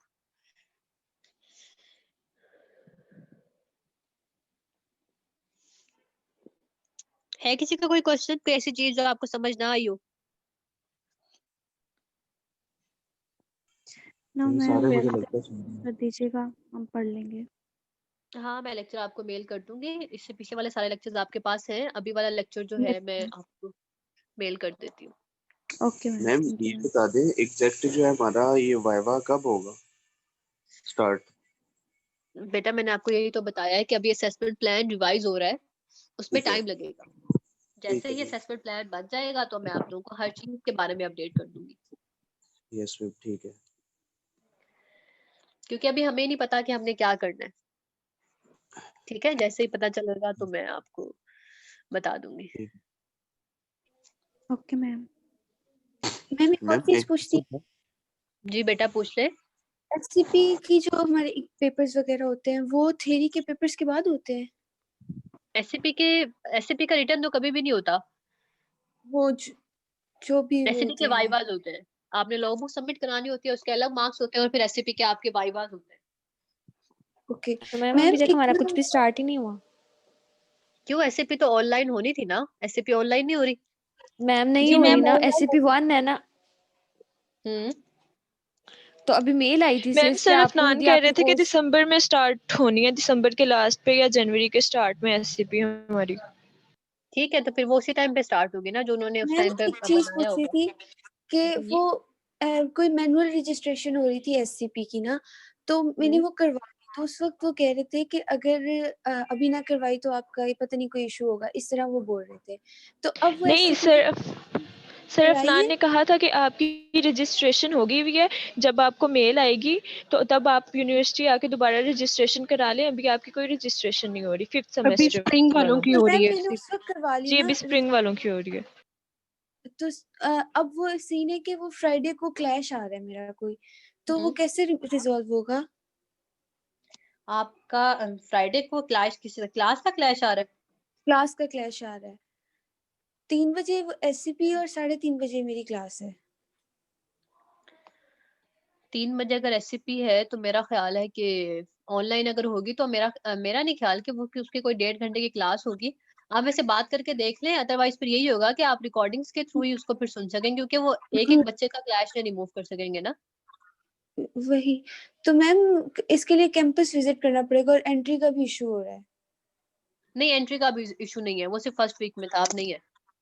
अब अब नहीं आ है? रहे हैं स्टूडेंट? नहीं, अब वो नहीं पूछ रहे, जो आ रहा है वो आ रहा है। चलिए ठीक है, thank you so much ma'am ma'am. Ma'am अगर हमारी यूनिवर्सिटीज ओपन होगी तो फाइनल्स वगैरह उधर ही होंगी ना यूनिवर्सिटी में? जी, अगर ओपन हुई तो फिर फाइनल्स तो आपकी यूनिवर्सिटी में ही होंगे ना। मैम क्वेश्चन ये था कि आगे जाके एससीपी और क्लास का कोई क्लैश तो नहीं होगा, मतलब एससीपी का वाइवा और क्लास के क्लैश के साथ तो नहीं होगा कि क्विज हो जाए या वो या जो भी होगा। नहीं बेटा, अगर एससीपी पेपर्स आपकी एंड ऑफ दिसंबर में स्टार्ट हो रही है तो हमें एटलीस्ट हफ्ते में पता चल जाएगा कि हमने क्या कुछ करना है। तो इतने सारे असेसमेंट्स हम एंड पे तो नहीं लेके जाएंगे, तो फिर हम मिड ऑफ सेमेस्टर में, मिड ऑफ दिसंबर में सॉरी, स्टार्ट कर लेंगे अपने क्विजेज और बाकी सारी चीजें। सेकेंडली ये होता है कि एससीपी स्टार्ट होते ही एससीपी के तो बीच में ना तो कोई मिड होते हैं एससीपी के, ना ही कोई इस तरह की चीज होती है। एससीपी में हमेशा एंड में जब आपकी सारी रोटेशंस कंप्लीट हो जाती हैं तो आपका लॉगबुक सबमिशन होती है, एक प्रेजेंटेशन होती है और साथ में आपका वाइवा होता है। इसके तो मिड ये या इस प्रेजेंटेशन तरह और की वाइवा चीजें के नहीं। साथ क्लास दूसरे सब्जेक्ट का तो क्लैश नहीं ना आ सकता? नहीं नहीं, वो तो आपके जैसे प्रॉपर डेट शीट बनती है ना, इसी तरह से एससीपी का भी बनता है। ठीक ठीक, ओके। ऐसे नहीं होता, एससीपी का भी प्रॉपर आपका जो जैसे डेट शीट बनती है उसमें एससीपी का भी आता है। मैम एससीपी के क्विज वगैरह नहीं होते, बस वाइवा और फाइनल होता है? जी, जी एससीपी के कोई क्विज नहीं होते। तो मैम ऑनलाइन ओके कैसे हो मैम। सकता वो उसमें यही है कि आपकी जो भी रिसोर्स पर्सन होगा वो कोई डेमो पेशेंट के ऊपर आपको हिस्ट्री टेकिंग और बाकी सब चीजें सिखाएगा। है? ओके मैम ऐसे तो नहीं समझ आएगी ना हमें सही से? मैम मेरा सारा आप लोगों ने कुछ हो रहा है, आप लोगों सारी दुनिया मैम चल रही है, एक हमारी हमारी एजुकेशन ही यूनिवर्सिटी रोकी में हुई है। टेक्सटाइल्स के बच्चे भी तो आ रहे हैं ना, तो हमें भी बुला लें। मैम एटलीस्ट एक मेडिकल के स्टूडेंट्स के साथ ऐसा नहीं करना चाहिए, फिर कल को जी डॉक्टर्स के साथ कंप्लेन्स आ जाती हैं कि डॉक्टर ऐसा है वैसा है। ये नहीं होता मैम, सब कुछ हो रहा है, सब कुछ हो रहा है, सिर्फ एक एजुकेशनल इंस्टीट्यूट्स बंद है, शादियां हो रही हैं, सबके मजे चल रहे हैं, हर कोई हर चीज कर रहा है, लेकिन सिर्फ वो तो पढ़ाई है, नहीं हो रही। ये बात तो है, लेकिन अब उन्होंने तो अपनी तरफ से हर तरह की कोशिश की है, कोई मान ही नहीं रहा। अगर कोई प्रिकॉशंस नहीं ले रहा, अब आप देखें, आप बाहर जाएंगे तो मॉल्स भरे हुए हैं, लोग इवन के सब प्लान कर कुछ रहे हो हैं रहा है बाहर मैम, जाने यस वो मैम। सारा सब। मैम लोग घूमने जा मैम रहे हैं, एटलीस्ट हमारा जहाँ पे एससीपी वाला स्नोफॉल हो सब्जेक्ट रही है तो वहां ऐसे पे ना सारे जा हो रहे ना। हैं, कोई कुछ नहीं रोका जा रहा, सिर्फ एक स्टडीज के बारे में स्टॉप लगाया जा रहा है कि कहीं पे पाकिस्तान कहीं आगे ना निकल जाए, किसी से पीछे है तो पीछे ही रहे। बस आप दुआ करें अल्लाह खैर रखें, क्योंकि कोई मान नहीं रहा। लेकिन वाकई ये वाली जो इस दफा वेव आई है वो बहुत लीथल है। अब कोई अपना खुद ख्याल ना रखे तो अब हुकूमत बहुत ज्यादा तो यस पीछे नहीं मैम, पड़ सकती ना, किसी को घर तो नहीं बांध सकती। Yes ma'am. मैम एक क्वेश्चन था मेरा। जी बेटा। मैम अगर नेक पे वो जो है नेक के साथ जो मसल्स होते हैं, इसका मुझे नाम नहीं अभी याद, तो अगर ये मसल स्पैज्म हो जाए, मतलब रिजिडिटी आ जाए इसमें, तो फिर बंदा कौन सी एक्सरसाइज करवा सकता है या कर सकता है? जो आपके नेक के साथ के मसल्स हैं वहां पे स्कैलेनी भी है, वहां पे एससीएम भी है, वहां पे मैम ट्रेपेजियस जैसे भी कह है। देते हैं, बल पड़ जाता है बंदे को, ऐसे मूव नहीं होता और पेन जी जी, होती है अगर बंदा। मैं आपको वही बता रही हूँ, नेक के पास के जो मसल्स हैं वहां पे स्कैलेनी भी है, वहां पे एचसीएम भी है, स्टेनोक्लिडोमास्टाइड जिसको आप कहते हैं। इसके अलावा जो है वो वहां पे आपका ट्रेपीजियस मसल भी है। ट्रेपीजियस भी है। जी, ट्रेपेजियस तो होता आपके ये है। तीनों मसल्स हैं वहां पे जो अटैच हुए हुए हैं। इसके अलावा सर्वाइकल डीप जो मसल्स हैं वो भी है, लेकिन जो मोटे यस। मोटे मसल्स हैं बड़े बड़े वो यही है। अब देखो, जो आपकी मूवमेंट में रिस्ट्रिक्शन आती है ना, वो इस वजह से यस भी आ मैम। सकती है कि मसल स्पैज्म है, या फिर अक्सर ये होता है कि आपकी जो बोन है, हम्म। बोन के अंदर जो आपके ये जो इंटरवर्टिब्रल जो जॉइंट्स हैं, जहाँ पे आपके ट्रांसफर्स वो हैं, इंटरवर्टिब्रल जहाँ पे जॉइंट्स बनते हैं, तो वहां यस पे मैम। आपकी ना अक्सर जो टेंडन है मसल का, वो ना जी वहां जी। पे फंस जाता है। उसके केस में आपको फिर मोबिलाइजेशन करनी पड़ती है। ठीक है, ग्रेड 1 और 2 आप मोबिलाइज करते हैं नेक को। यस। ठीक है, आपके वर्टिब्रास की आप करते हैं, साथ में आप मसल्स जो हैं आपके जो स्टिफ हो गए हैं उनको आप हॉट पैक इस्तेमाल कर सकते हैं उनके लिए, ताकि वो रिलैक्स हो। साथ में आप जो आपकी क्या कहते हैं, एंटी जो स्पैज्मोटिक आपकी जो होती है क्या कहते हैं, न्यूबरल फोर्ट आप ले सकते हैं, ठीक है, यस ताकि मैम। आपको जो स्पैज्म है मसल का वो रिलीफ हो। लेकिन मेनली ये आपकी मोबिलाइजेशन से जाता है, ठीक है, कि अगर आप मोबिलाइज करते हैं अपनी सर्वाइकल को, ताकि आपका जो वहां पे अड़ गया है टेंडन वो वहां से निकाला जा सके, अदरवाइज आपकी जो रेंज है वो गेन नहीं हो सकती, चाहे आप जो मर्जी कर लें, चाहे आप जो मर्जी मेडिकेशंस ले लें। हफ्ता भी लग जाता है, लेकिन पेशेंट समझता है कि मेडिकेशन लूंगा तो फर्क पड़ जाएगा, बस बल पड़ गया, वो फिजिकल थेरेपिस्ट के पास नहीं जाता। Yes ma'am. इसमें आपको ट्रैक्शन देनी पड़ती है आपकी सर्वाइकल जॉइंट के ऊपर, ठीक है, आपके जो यस मैम। सर्वाइकल की वर्टिब्रास हैं आप ट्रैक्शन उनको कैसे ट्रैक्शन करते देंगे, इसके हैं? अलावा आप मोबिलाइज करेंगे।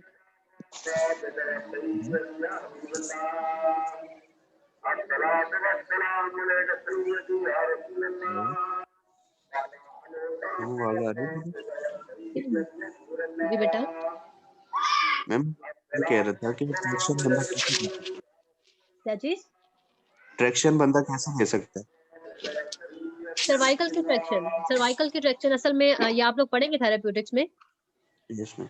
स्पाइन के अंदर स्पाइन थेरेपी 2 का पार्ट है, उसमें आप स्पाइन की मैनिपुलेशन, स्पाइन की मोबिलाइजेशन, स्पाइन की ट्रैक्शन सारा कुछ पढ़ेंगे। लेकिन नॉर्मली मैं आपको बता देती हूँ, असल में स्पाइन के बारे में बहुत एहतियात करनी पड़ती है, क्योंकि यस पेशेंट मैम। जो है सर्वाइकल को जब आप ट्रैक्शन देते हैं तो पेशेंट को चक्कर भी आ सकते हैं, फेडनेस भी हो सकती है, जो आपकी वर्टिब्रोबेसल आर्टरी जा रही है, अगर आपको इस पे कंप्रेशन आ जाए तो पेशेंट जो है वो फारिग भी हो सकता है, ठीक है, तो बड़ा एहतियात करना पड़ता है।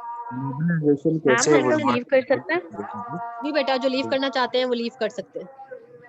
फिर मोबिलाइजेशन का मुझे थोड़ा सा बता दो, मतलब ये कैसे बंदा दे सकता है? नहीं, आप दोबारा पूछे।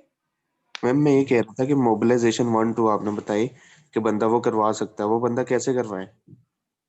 आप प्रोन लाइन में लिटाएं, जी मैम। ठीक है, पेशेंट के जो फोरहेड है उसके नीचे आप उसको कहें कि अपने हाथ रख ले, दोनों हाथों को आपस में फिंगर्स को इंटरलॉक करे और ठीक उनको है। अपने माथे के नीचे रख ले और उल्टा लेट जाए, ठीक है, रिलैक्स ठीक है। होके।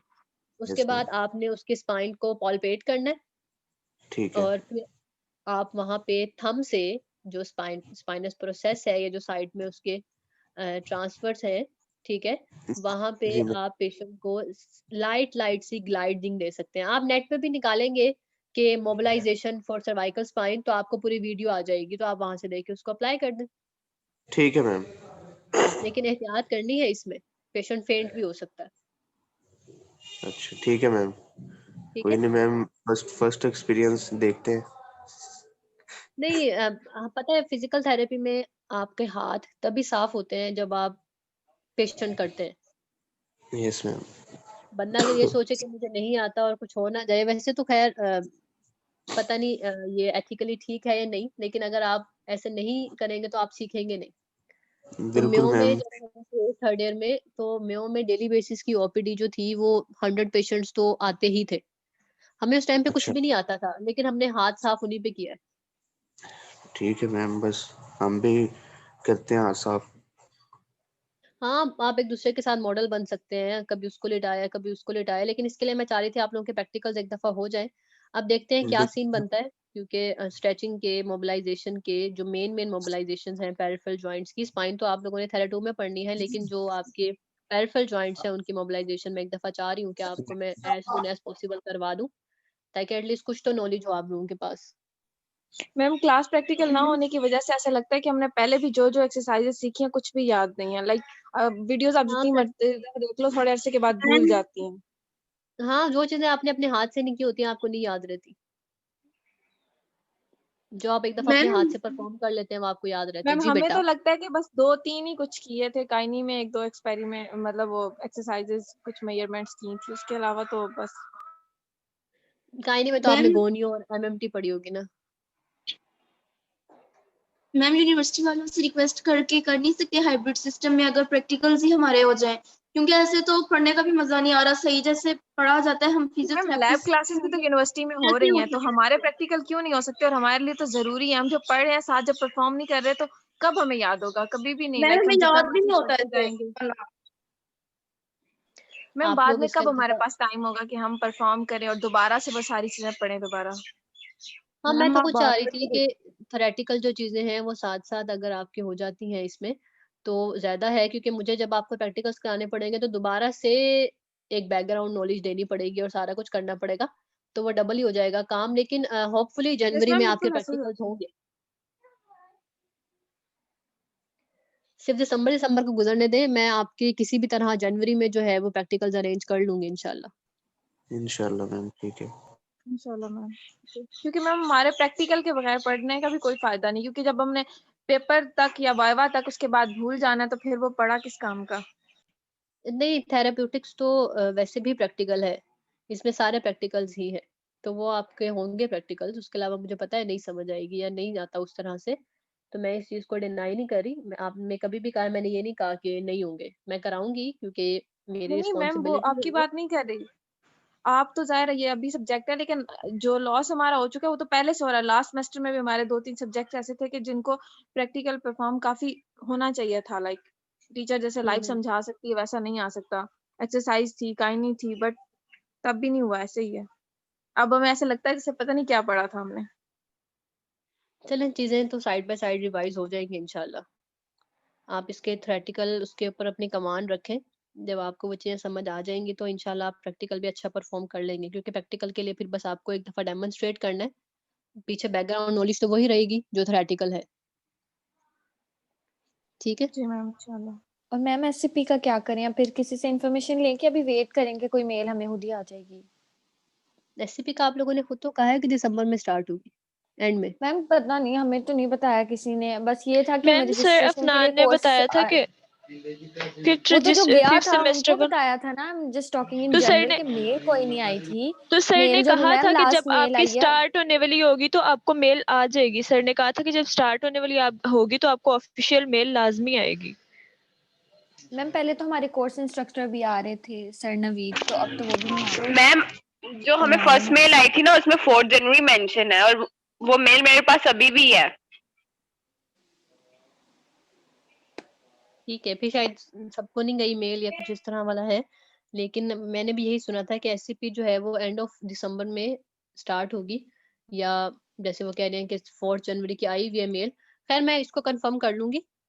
अभी तो मैम यही है कि मेरा जस्ट ऑफिशियल क्वेश्चन स्टार्ट यही होगी। था कि हम वेट ही करें ना, खुद ही कर लेंगे वो लोग, हम खुद से तो अभी ना आप अभी वेट करें, यूनिवर्सिटी जाके इन्फॉर्मेशन। ठीक है नहीं मैम। नहीं, अभी आप वेट करें। Okay ma'am, thank you. चलें ठीक है बेटा, मैं फिर इसको एंड कर रही हूँ, अगर किसी का कोई फर्दर क्वेश्चन नहीं है। बाकी आज वाला जो ओके मैम, लेक्चर है वो मैंने आप सबको ईमेल कर दिया। ठीक है। Okay ma'am. चलें ठीक है, ओके, अल्लाह हाफिज। अल्लाह हाफिज मैम।